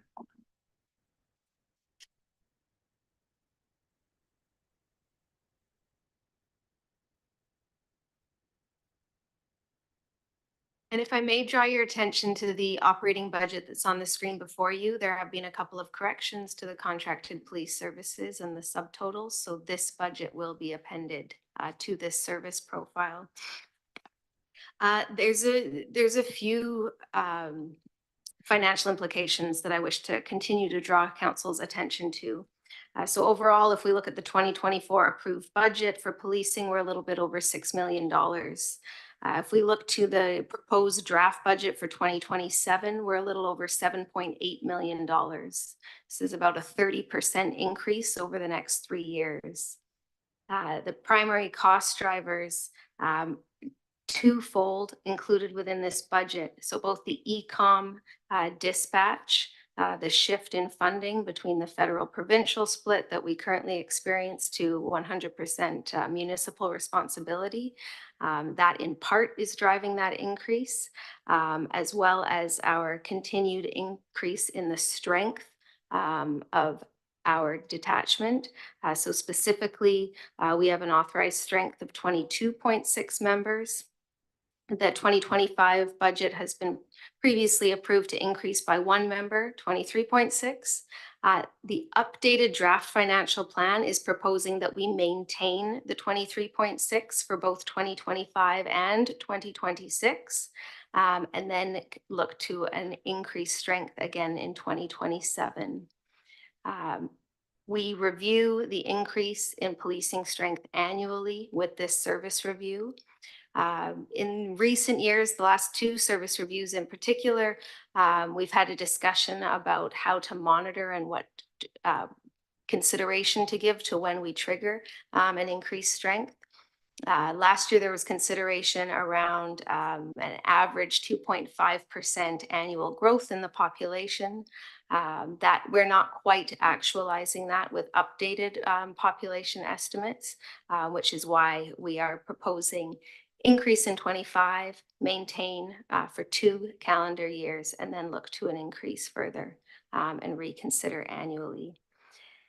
The e-com, you heard from me with the 2025 budget approach this summer that we were bringing forth an updated financial plan that proposed we did not tax for e-com in 2025, pending further clarity surrounding the timing. You know, we've been informed April 1st, 2025, municipalities will be responsible. I attended a regional CFO meeting last week. The majority of municipalities in our region are taxing for e-com in 2025. So that is something for this council to consider, is whether or not we wish to tax for this service. Since I presented the 2025 budget approach, we have received updated e-com cost estimates. You know, a full year of this service is approximately a 3% tax increase for our community. So when we reference the 6.5% property tax increase target that we have endorsed with our budget approach and that we are looking to achieve, that does not include e-com. Do that. We were also in chambers with respect to policing services 3 weeks ago to continued consideration of the island major crime expansion. The financial implications for our city have been estimated at about $370,000 a year. Those are not in this operating budget, pending further consideration. Superintendent, I don't know if you had anything to add with respect to whether or not this council Yeah, I'm sorry. consideration That's of what I have to add. participation in that service. Yeah, thank you. Appreciate that. You know, we've been very vocal as well. I know that the communities have been very vocal about trying to get some transparency behind this from the province, making sure that there's some equity across the board there, and I have been assured that there is some messaging coming to deal with the equity piece, to make sure that all communities are being treated the same. Again, if you have concerns, which at a 3% tax increase alone on that, I'm not naive, I imagine that is a concern. I would strongly encourage you to reach out to the MLA and emphasize your concerns and what that means for a community this size. As far as VIMQ, I don't think that's going to take place anytime soon based on some of the feedback. I think the province wants some more consultation with yourselves. I know that they're trying to figure out how they can reduce the cost on that. They estimated that at 100%, which we know your cost would not be 100% of that, because at the very least it's a 90-10 split with a 10% savings. But I think the lower mainland with IHIT, don't quote me on this, but I believe they're a 70-30. They're under this the 70-30 annex. So I think that there is a movement to try to get it to the 70-30. And then from there, if you were able to get the 30% savings, I think you'd have to talk to the province about if there's any other cost savings measures that could take place. Yeah. So, yeah, I already, with the help of Mr. Earl, I put together something for, well, one's still an MLA. But I had them both in my office. I had our own MLA, and then I had the MLA for Langford, because they weren't aware of all this and they didn't understand the story behind it. So with the assistance of Mr. Earl, I put together a briefing note for them, and they took it away. And I tried to make it an election issue, actually. And it was more not that we have to spend the money, it was the fairness issue to me, was the big issue. So they said that they would absolutely take it up with the minister, with the Attorney General, AG's office. And they told me, oh, it's all good news. So I've got to follow up with MLA Ravi Parmar, just because he was the one that communicated with me, because our MLA at the time just had resigned. But it's certainly, I have to bring our new MLA up to speed on this issue. And I think she is aware of it because she's a good counselor with the Esquimalt right now. So I'm pretty sure she is aware of it, but we'll do something on that side of it. It's a matter of looking at, what is it, my question actually to you, Jen, is, we have to make this decision. I think one way or the other. Do you take the hit now, or do you just sort of wait till next year and then take a bigger hit, sort of thing, right? So I have to understand what the potential increases for next year, because I'm sort of seeing double-digit numbers. That's where my head is right now, my headspace. But so do we sort of take some of it now? And I think that's, if you're talking with other CFOs, I think that's the philosophy. They're taking some of that now. So yeah, I don't know what the answer is. Help. If I may, based on the conversations I had late last week, it sounds like most municipalities are taking the full hit, specifically meaning they will be taxing for e-com in 2025. So hearing that update, my advice would be that we remain consistent with our counterparts in the region, and that we too tax for it in 2025. Yeah. Because we're just pushing out the inevitable, to me.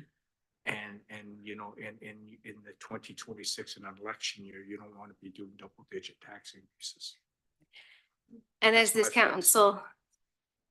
as this council is aware, we are continuing to advocate, given the inequity with respect to policing dispatch funding, and what the funding composition is throughout the province for this service. So I don't have a problem with this, because I have a problem with it, but philosophically, it's just a matter of how we go with our tax notices and how we inform our taxpayers. Being very transparent and just saying, you know, this is us, this is, you know, the other things that are added onto it, and being so transparent and in detail. I think that's, you know, you take the hit now and get it over with. That's me philosophically. Don't like it, but yeah. There's some interesting conversations. Some municipalities are considering showing e-com as a standalone line item on their property tax notice. Many municipalities show policing as a standalone line item on the property tax notice, just to increase the understanding of where the property tax dollars are going. So there are options for the city to consider. Currently, right now, draft financial plan has been prepared that we don't introduce taxation until year 3. Should council wish to provide direction tonight, please do so if we wish to change that. This one.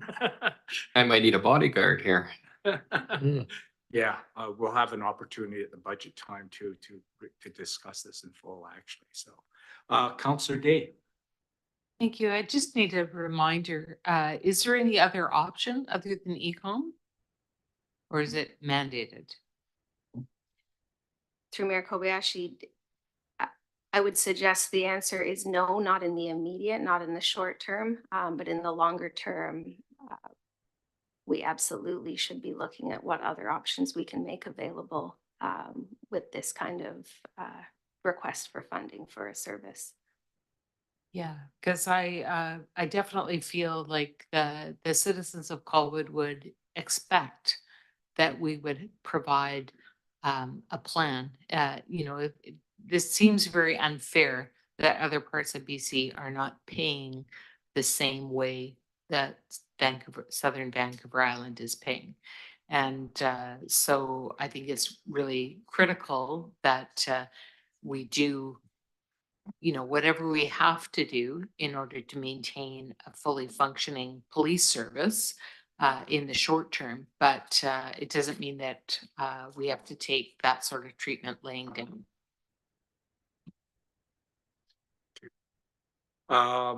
Yeah, I think I want to think about this one a little more. Actually, I really do. You know, my feeling is that you take the hit now and you bite the bullet, but it's frustrating. I can tell you that. You know, it's funny. We have to take on a service that we had no part in selecting who we got to use. It just seems like an oddest thing. You know, we're told we have to use this, and why are we competing this? Like, I don't know. It's not the way we do it in the business world. So I don't know. It's very strange. Okay, let's move on to recommendation. Okay, anyone? Okay, thank you, Councillor Jensen and Councillor. I'll take one from this side. Councillor Jordison. I'll get you next time, Misty. Discussion. Oh, Councillor Grove. Thank you, Mayor. I'm just clarifying here that we're leaving this econ discussion for the later budget. Yeah, I think we have Okay. to think of this. And so in the meantime, we have time to chew the fat on this one, or Yes. what? Yes, you get to chew the fat. Because it seems to me it's there. I don't understand how the delaying the budget of it is going to help anything. Yeah, what I'd I like to just- see is I'd like to look at the impact, like the percentage increase over the next 2 or 3 years. Yeah, and the balance. Yeah. Yeah, That's thank you. Yeah, it's, I know what the answer is. yeah, The answer is you take the, like I said, you bite the bullet, you do Yeah. it, but it's it's, a new development, let me put it that way. it's frustrating on many levels. I mean, I think, Scott, you said it's a policing, it's a police-friendly community that we have here on the West Shore, or words to that effect. I may have it in the wrong context, but I should think that my understanding of this community is that they would want everything covered, done properly, the best it can be done. If that costs money, go for it. But it's not a pretty picture, but of course we all know that. Yeah, I think there's some of the discussions I want to have, with everyone around the table is really, you know, is how we communicate this. Yeah. You know, it's worthy of a discussion. How many lines can you have on a tax notice? You can have as many as you want. Yeah. Yeah. Thank you. Okay, thank you. And on that note, And I just received a question just to add clarity with respect to the recommendation before you. We are looking to maintain policing services, but with the addition of a member in 2025 and again in 2027. okay, call the question. Any opposed? Seeing none, it's approved. Motion approved, unanimous. Thank you very much. Superintendent, thank you very much for coming out tonight. Thanks very much. Mayor Okay, Council. excellent. And at this, yes. See, you do have a say around this table. I'm just going to take a 3-minute recess, a health break, please. Huh? 4? Oh, yeah. We take 4 and 5 minutes, right?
Okay, we'll reconvene. Jen, back over to you. Next up, we have Administration and Corporate Services. Council has 8 expectations of this area. We haven't proposed any changes. Transparency of governance. The public is well informed of matters under consideration by council and committee. Timely, fair, and transparent access to information. Due diligence in risk management of the city through contract and agree administration. Agendas and minutes are clear, accurate, and accessible. High level of customer service. Personal response to phone calls during city hall hours. And administration responsible for managing the future performance metric system. Pause. Council have any feedback? Not seeing any, so let's move on. Thank you. With that, I'll turn it over to our Manager of Corporate Services, Marcy Lalonde. Thank you. Thank you through your worship. So I just wanted to highlight just a couple of performance metrics. There's only been really a substantial increase in FOI requests. So they've gone from 38 from 2023 to 79 in 2024. And there was a little bit of a change with rentals at Emery Hall due to the renovations that were being conducted. Some of the rentals were limited during that time frame. So I will move on to successes. So we have the creation of the draft accessibility plan that was created in collaboration with the Capital West Accessibility Committee. That is anticipated to come back to council before the end of the year for support to put it out to the public for feedback. We're also looking at transitioning to a citizen committee. So the first committee meeting that would be scheduled in February of 2025 will be done with citizen representatives. The creation of the election signs bylaw prior to the provincial election.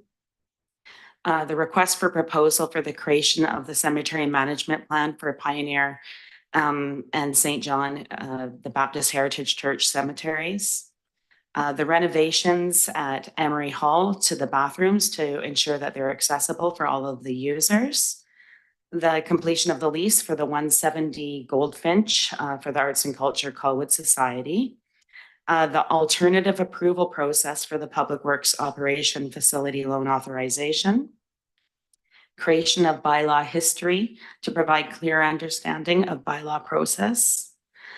We have also commenced our records management initiative to migrate over to SharePoint and internet redesign, leveraging our M365 products that we currently have at the city. And it'll help to streamline work processes, enhance communication, and allow for in-place records management. We are now providing support to the Board of Variance, administrative support. There's also been collaboration with the West Shore municipalities to create a friendship city agreement to support the Ukraine. And we've also established a new committee this year with the Infrastructure Committee. I don't know if anybody has any questions on anything. I pause. Okay. Nope, So good. some of our challenges and opportunities throughout the year have been staff shortages and attracting and retaining skilled employees. We've had rapid technology changes that require additional training and resources. We've have an increase in desire to review and establish and modernize all of our internal processes.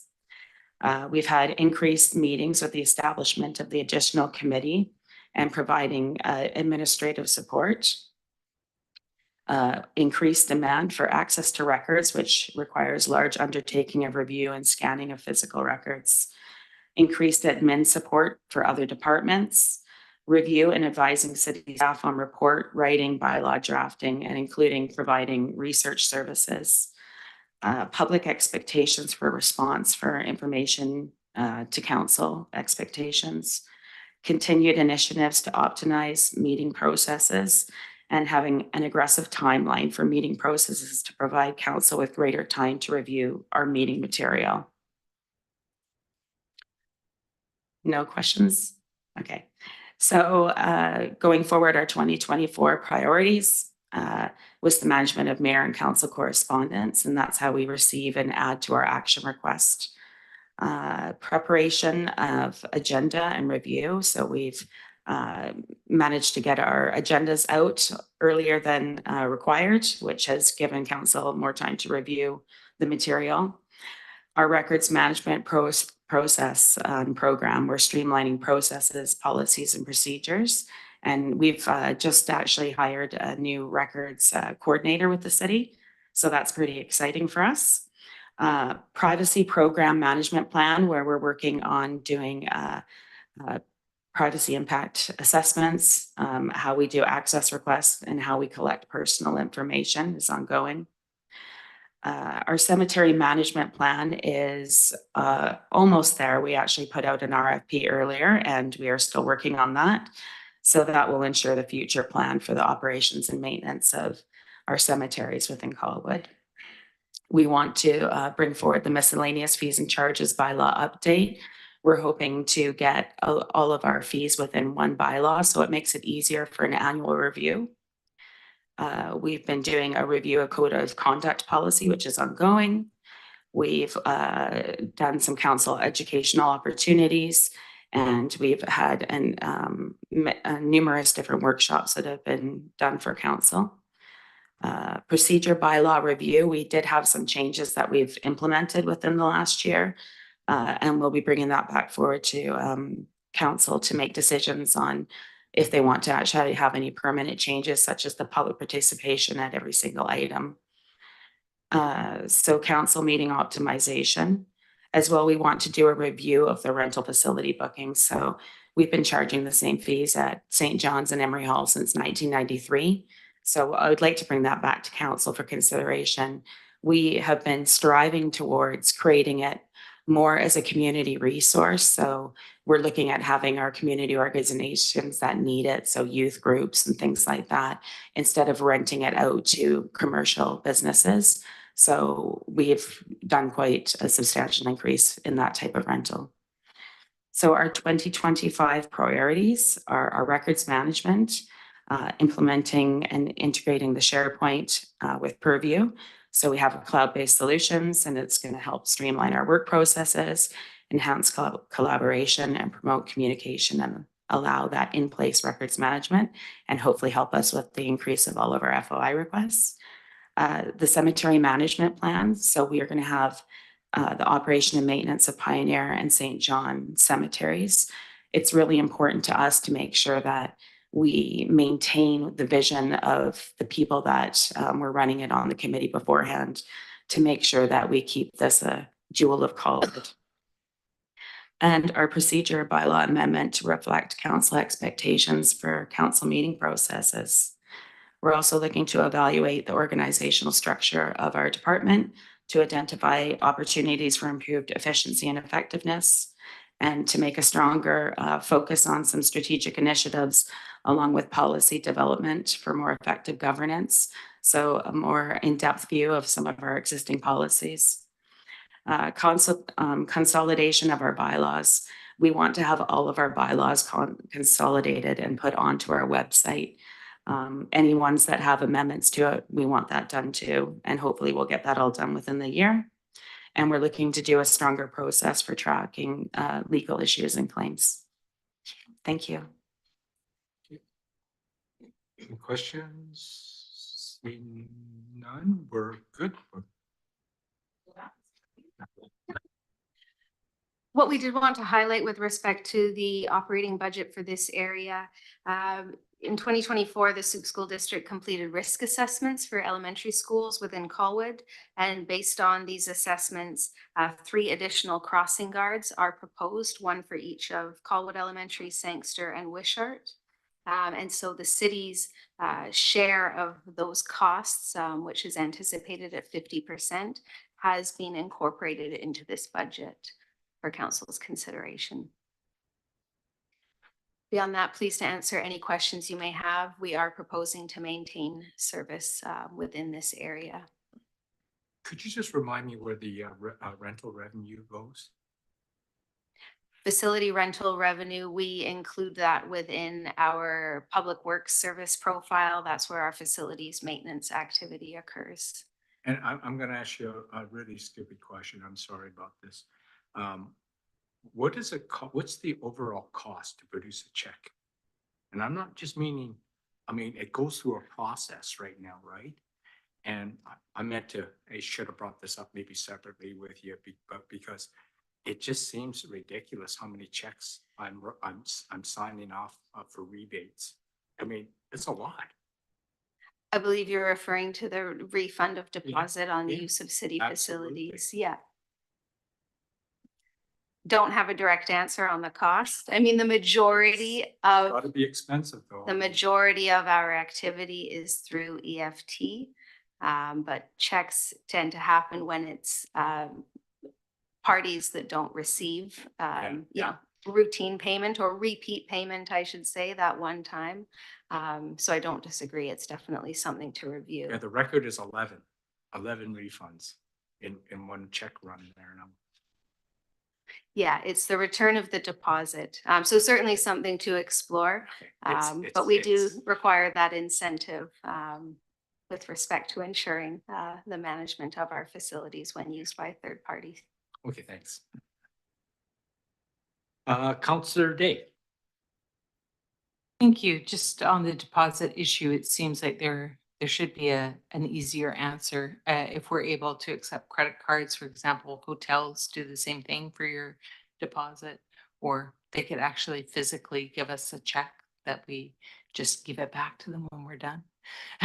A non-processing transaction. But my question is in regards to the additional crossing guards, because we did have a little bit of discussion. I can't remember when, but with members of council about responsibilities and whose responsibility it is. And for me, my recollection of the history is that it's very much a gray area, both for ourselves and for the school districts. It is an issue that I just see that it's continuing to grow, and it really isn't a responsibility that I think the taxpayers of Colwood should have to be funding, but I'm willing to be persuaded otherwise, but I need some data. So I really would like to see that come to council with some information for a decision. I'm fine to leave it in there for now, and we have that discussion. We could always, it's always easy to take it out once we have that discussion. It'd be hard to put it back in if we hadn't, but there are crossing guards. I do think it's important to keep children safe in the school zones, but I think there may be other better ways to keep them safe. So I'd like to request that we revisit that. Through the chair, I completely agree. This is absolutely a gray area in terms of, what is the cost sharing arrangement? There is nothing formalized. So as you know, over the years, the amount that the city has contributed has been, discussed around this council table, and how we funded it has also varied, certainly over my time here. This is the first year that we have received sort of, formalized feedback with respect to the risk assessments that have occurred in the community. And administration, we have followed up with the school district's administration to have further discussions so that we can bring that information back before council and have a thorough, more fulsome discussion about what the expectations are and where the responsibility lays. And, ultimately the district administers providing the crossing guards and when and where. And so to get a little further clarity on, what is the city's role and what is our responsibility, that needs to come back. So we are working on that. Yeah, I'd like to also explore technological options to assist with that, because one of the locations for our, can't remember what they're called, but smart lights is on Souk Road, and it's where the crossing guard is utilized for Colwood Elementary. And it's an area where we have had delegations in the past coming forward explaining that sometimes the lights change and people don't stop. And kids can be at risk. It's such a busy and such a fast section of the road. So I do want to address safety, but I don't want to just keep doing the same old thing in order to to fix that problem. Thank you very much. Can I get a mover and seconder, Grove and Jordison? Discussion? Seeing none, any opposed? Seeing none, motion carries unanimous. Health Administration.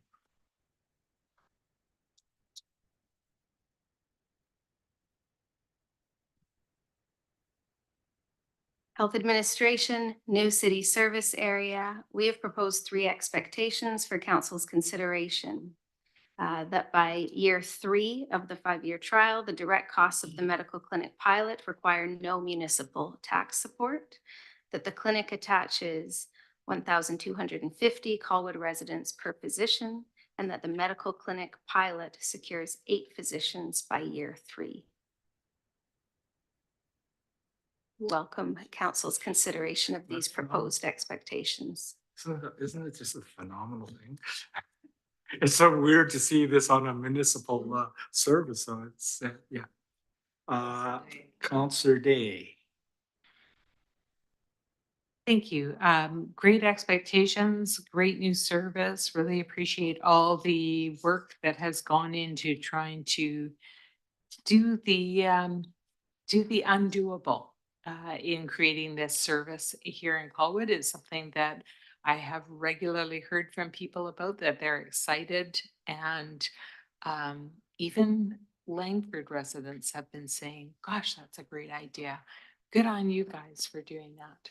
And I just wanted to consider that some of the expectations are that other services will be referred to from this, that I'm sorry, I'm at a loss for words tonight. The additional services that supportive medical services, like not doctor services, but other referrals would be made from this clinic as well. So that would be something I would like us to look to track in the future, was how we're connecting with the other services in our community as well. Fair enough. Yep. I'm just learning to think that we should crawl before we walk and then walk before we run. So I'm pretty focused right now. So but we're just suggesting is, is absolutely, it's in the back of everyone's mind. Thank you. Okay, let's move on.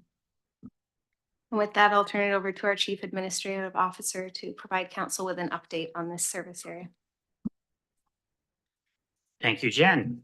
I've just got a few things to brief council on, and then happy to answer any questions thereafter. So this new health administration service is a direct response to the city's well-being strategic priority. This council envisioned an innovative approach that blended the strengths of the local government here at Colwood with the power of the Ministry of Health and the compassion and professionalism of family physicians. Our Colwood team, augmented by Drs. Jesse and Nicole Purchuk and Dr. Jasdeep Saluja, have been working hard to stand this medical clinic pilot up in a way that's both durable and repeatable. We've met recently with the Deputy Minister of Health, Stephen Brown, and his Assistant Deputy Ministers, Mark Armitage and Ted Patterson, who have all offered to support Colwood with our medical clinic initiative. While remaining focused on connecting unattached Colwoodians to a family physician, while building a clinic that requires no municipal tax support for its direct costs. That remains our focus. We plan by the 3rd year, as Jen has indicated, to attach 10,000 Colwoodians to a family physician. And while access to a family physician is our primary goal, improving the well-being of all Colwoodians is the outcome that we are truly seeking. In the recent months, administration has been working to action Council's September 23rd resolution to stand this clinic up. We have a draft lease in final form with Pure Pharmacy for the facility. We have a draft agreement in near final form with Aroga Lifestyle Medicine. We have a draft agreement with our medical director. We have conducted interviews and are preparing to make an offer for a medical clinic operations manager. We have worked with CUPE to finalize the job description for our medical office assistants. We are in the due diligence phase of crafting our physician employment contract. We have soft launched our physician recruitment efforts. We have conducted 4 physician interviews and are advancing each of these conversations towards offers. We are arranging familiarization trips to Colwood for physicians who are ready to sign. We're at the trade show tonight at the Family Medicine Forum in Vancouver, and tomorrow and the next day, looking to connect with additional physicians. We're currently working with the Ministry of Health through the Primary Care Network to help Colwoodians get connected to the Health Connect registry. We have set up a separate domain, colwoodclinic.ca, and established an independent Azure tenant, a cloud server. So this information will be controlled by the city, but independent. As you can imagine, containing health data has different privacy requirements. We have sought pricing and secured an EMR system, electronic medical records, for the clinic and are proceeding to install. In the coming weeks and months, we intend to crystallize employment agreements with our medical operations manager, medical office assistants, and physicians. And we're endeavoring to have all clinic systems ready for patients in January of 2025. There's a lot of moving parts. Happy to answer any questions. Great presentation. I love how you. Any questions from anyone? We are insane here in Colwood. Seeing none, we shall move on.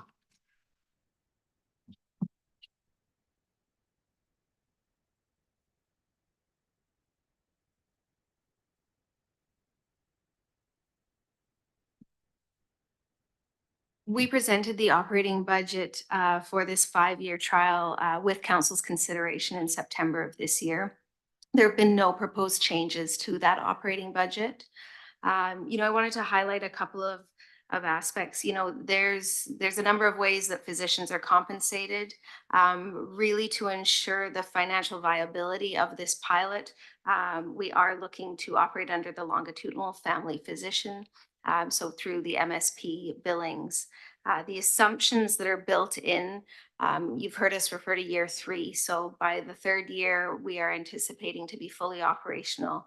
The assumptions include that we will have 8 physicians, that will be billing 45 weeks on average of the year, 40 hours a week, 35 with patients, and then 5 for administrative duties. So with those assumptions, we believe that we will not require municipal taxation to support the direct costs associated with this clinic. And when I say direct, I'm referring to the clinic support staff, the operations manager, the medical office assistants, as well as the operating costs of operating out of the leased facility located next to Pure Pharmacy. We absolutely will be returning to council with refinements to this budget as we start to actualize operations. Right now, this budget, as you've heard from us previously, we've had a lot of input and oversight into the expectations. I do believe they're reasonable based on feedback from operating other clinics. That said, once we get up and operational, we will continue to report out to council. This council has endorsed the utilization of $500,000. We do believe we will require that to support the clinic's operations. So that reserve funding will support us into the 3rd year of this trial. With that said, please answer any questions you may have with respect to the financial implications. Councillor Olson, then Councillor Day. I don't have any specific questions related to the budget. I'm really excited to be a part of this. It's an extremely ambitious project. And you're saying that in January 2025, we're being prepared to start receiving patients, correct? That's correct. We're actively working with physicians who are actively registering with the College of Physicians in British Columbia so they can make the move. It's just, yeah, it's just very exciting. So I just want to thank you, Mr. Earl, for, I know that you've put a lot of work into this. So I just wanted to acknowledge that work and thank you. I think everybody's maybe a little overwhelmed with some of the information just because it's very exciting to be a part of it. So I just wanted to thank you for that work and yeah. It looked funny the other day ago when they're doing the interviews to see the doctors and the schmucks. And here we had our HR manager and Robert. And then we had Jesse Powarchuk too, but it was kind of funny doing interviews with doctors. Yeah, Couldn't get over that. it's kind of hard to figure out, like, to come up with questions to ask because it's a new service area. So I'm like, I want to ask a bunch of questions, but I think they're going to come naturally as we kind of progress through these steps of this project. But I just wanted to acknowledge the work that you're doing. So thank you. Councillor Day. Thank you. Along the same lines, really, I just really wanted to thank the mayor as well as staff for their incredible work. It's one of those rare occasions when everybody kind of put their head together and agreed that this was kind of the right thing to do, that it was doable. But it really came down to Jen, yourself, and this fabulous spreadsheet that you created and envisioned how it might work, and Mr. Earl as well in having the will to pursue it. You with the details and Mr. Earl with, you know, uh, enabling this vision that the mayor had to bring health to our community when we realized how difficult it is to achieve here. And we're often in that position in Colwood being, you know, years ago, we used to be the little community that wanted to grow, but wasn't. And this has really pushed us forward in what could have been seen as a very scary thing to take on, maybe still is in some ways, but it hasn't shown. And I really think that you deserve special recognition for being able to put all those pieces together and trust one another enough to bring it forward. So thank you. Thanks very much for the comments, Councillor Day. You know, this has been a phenomenal journey. I can tell you this. And, you know, there's an old song by Backman Turner Overdrive, BTO, You Ain't Seen Nothing Yet. You know, and that's how I feel because it's incredible when the political wing and then the staff are so one-minded in an objective. And I've seen the power of it, and it just makes me smile. It's these are the fun things to do, actually. You know, I've always said that to people, you know, being on a council, sitting there passing bylaws and, you know, looking after dogs on leashes, dogs off leashes, and those type of issues. I keep on saying, you know, anyone can do that, really. But to do something like this, as innovative as this, it's been a joy, and I do want to, you know, particularly acknowledge Mr. Earl on this because once he got that vision, I mean, he was so focused. I've never seen such a focused individual, and so proud of him, and you know, just so proud of having, you know, to be part of the team with him. So yeah, it's been quite the journey, and you know, and I see success. You know, I really do. And we are being comments are coming from all over. I just had the head of the BC Emergency Health Services, and he came in to talk to me for a totally different reason, but he just wanted to first of all say what we just did. He says it's the talk of the town. He says within the medical community. And he says, you know, this is just crazy. And he says his daughter is actually a doctor, a family doctor. And she goes, geez, this is just so incredible. And even my wife, she goes and sees her oncologist, and he's not even a family doctor.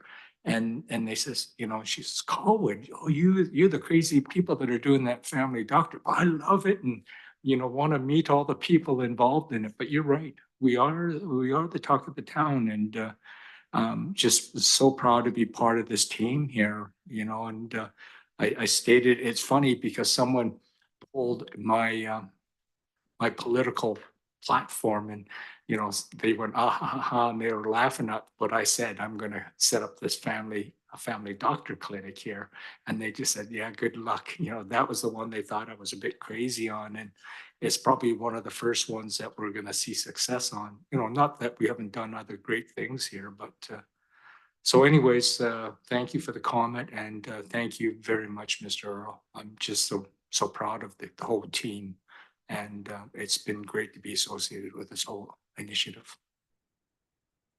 On that note, recommendation. Yep, there it is.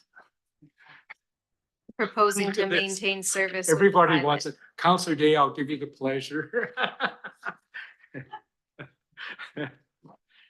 And Counselor, no, I said I was going to pick you. So Counselor Olson, second. Yeah. She's always sticking up her hand. She's so petite. Any discussion? That's a compliment, by the way. Discussion? Seeing none. Any opposed? Motion carries unanimous. We're down to the last one. We saved the best for last. Now consider our 21st service profile, fire rescue.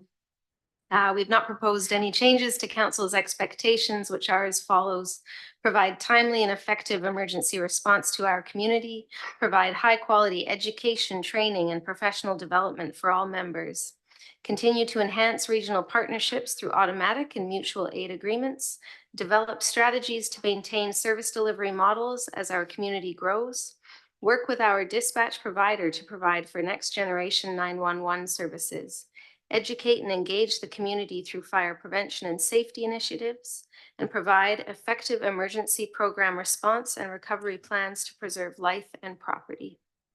Any additions, changes, deletions? Seeing none, we'll move on. With that, I'll turn it over to our Fire Chief, Brian Irwin, to provide council with an update on the last year. Thank you, Jen. Thank you, Mayor and Council.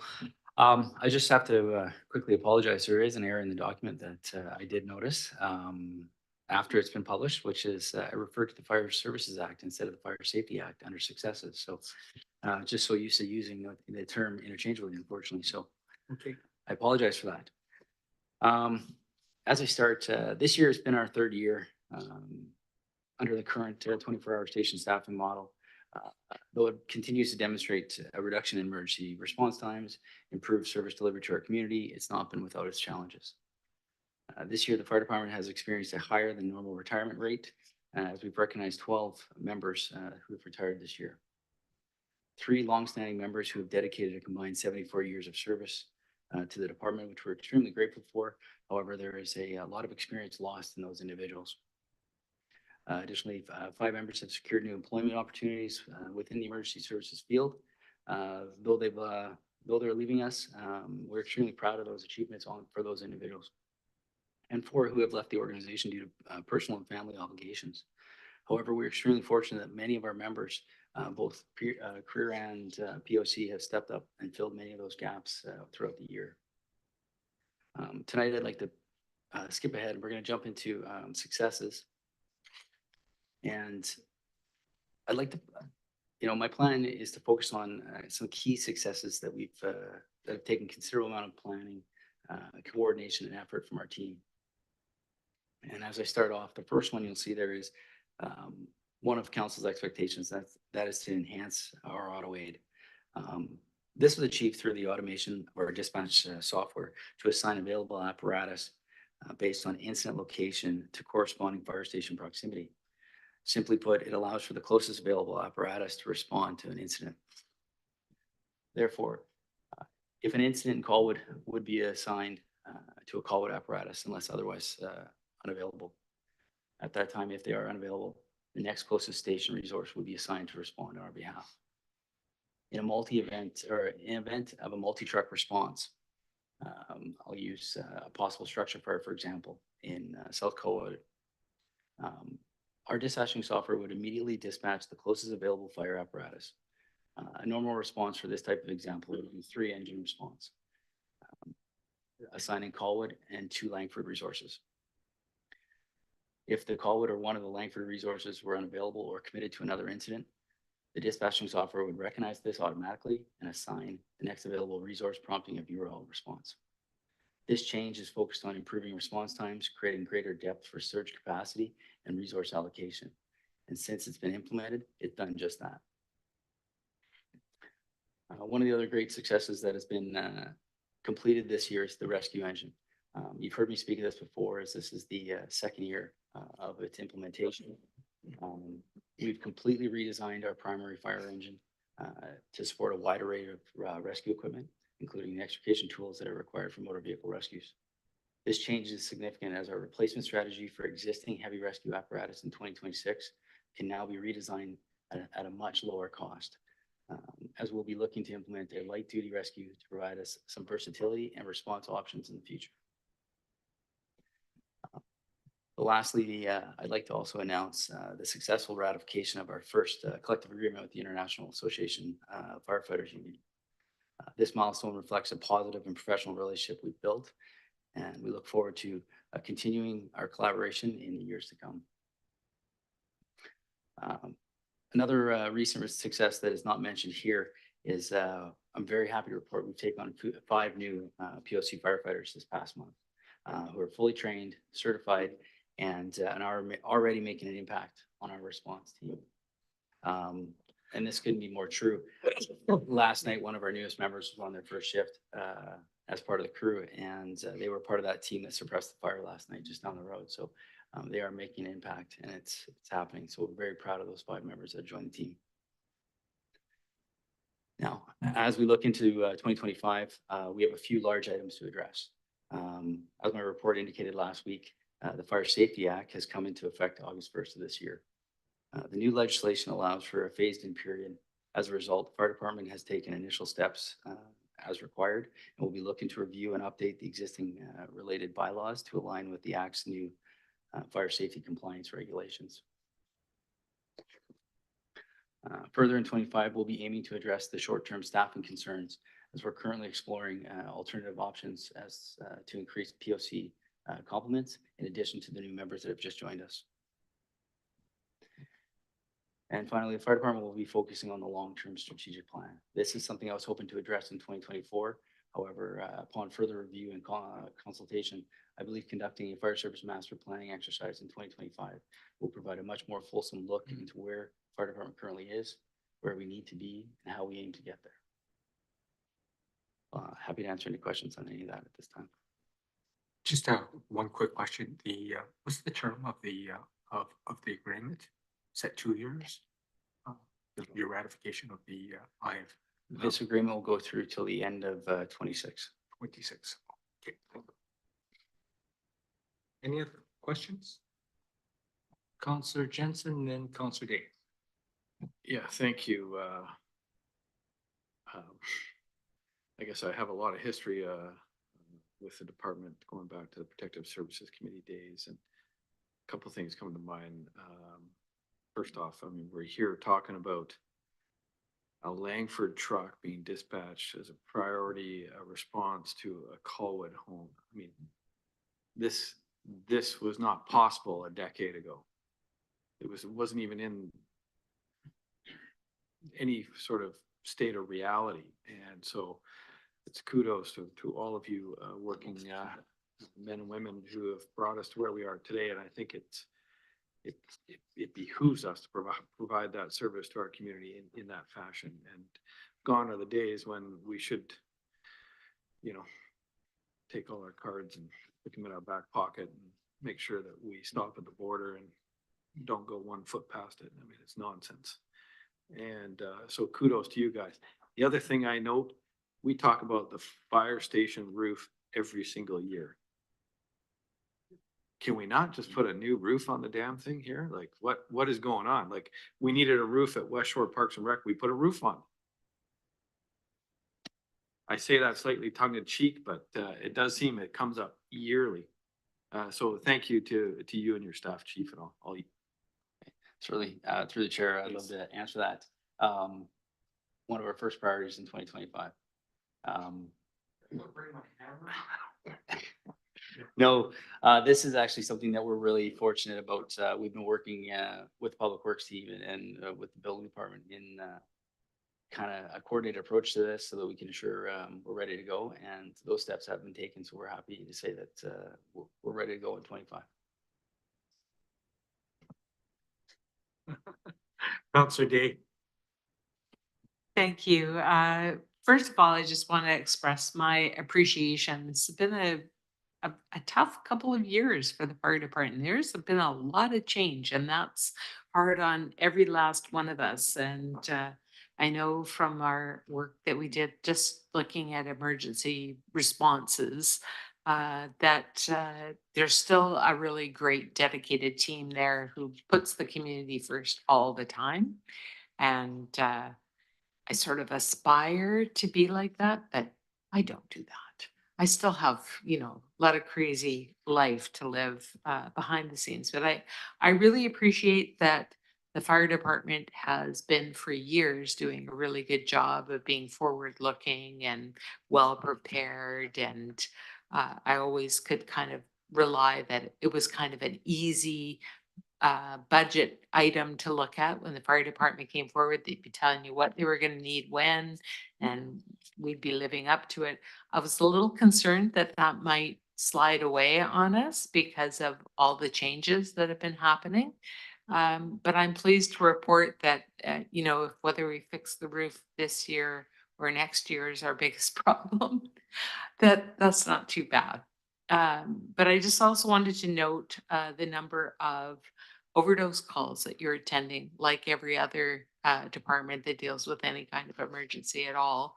We're all dealing with more of that, and recognize that what a important job you do in our community in trying to address those things, because it really helps when somebody who knows what they're doing shows up. So pretty darn high in 23, at 22 calls for that, and 18 this year. So I guess that's kind of trending in the right direction. Every number is a better number, is a good number, but I'm hopeful that there's some synergies with the medical clinic and other services becoming more available in our community to support you as well. So thank you very much. Jen, over to you. We did have two new initiatives proposed for this area. Fire Hall Site Feasibility Study. So this funding will help us ultimately engage the consulting services to support the study to map out the future of this site. You have heard from our team, I think, a couple of times this year with respect to consideration of whether or not there'll be a second location, for example. This feasibility study is going to help give us the assurance over the existing site. As well, a master plan, so propose setting aside funding to support a long-term plan strategic for this service area into the future. Includes consideration, of our continued transition to 24-hour service, which you heard us highlight the financial implications as we continue that transition with our financial plan amendment that we brought forward this year. This was the one service area where we did make an amendment to the operating budget, specifically in response to the recent unionization, as well as the increase in staffing levels this year in 2026 and again in 2028. And as we continue to ensure that we do have sufficient resources to support that transition to a 24-hour staffing model. So those financial implications were highlighted and outlined earlier this year, and they remain incorporated into the updated draft financial plan. Pleased to answer any questions you may have. We are proposing to maintain service with this area. Just a quick question. I meant to ask this earlier. We have that, we say that the funding source is reserve fund future operating. What's that mean? Like, Is that actually a line in our reserve fund called future operating? Yes, this city does have a future operating expenditure reserve fund. Okay. And we do sustainably, I should use that word cautiously, we do allocate taxation dollars to that reserve annually. As every year, this city is undertaking, whether it's master planning exercises, feasibility studies, and that's where we utilize that reserve. We also have some operating expenditures that happen, perhaps every 3 or 4 years. The elections, for example, we're setting aside dollars annually and then we're drawing out of that reserve every 4 years as needed.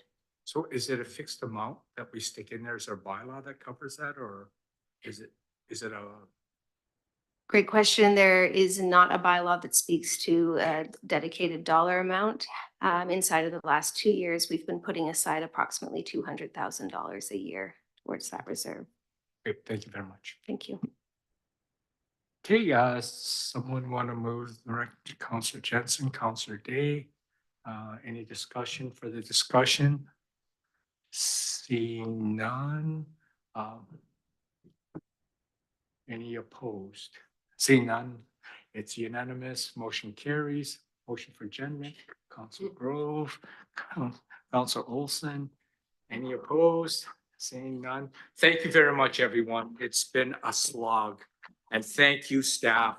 I mean, it was worse for you, I would imagine, because some of you have been sitting through all of this. So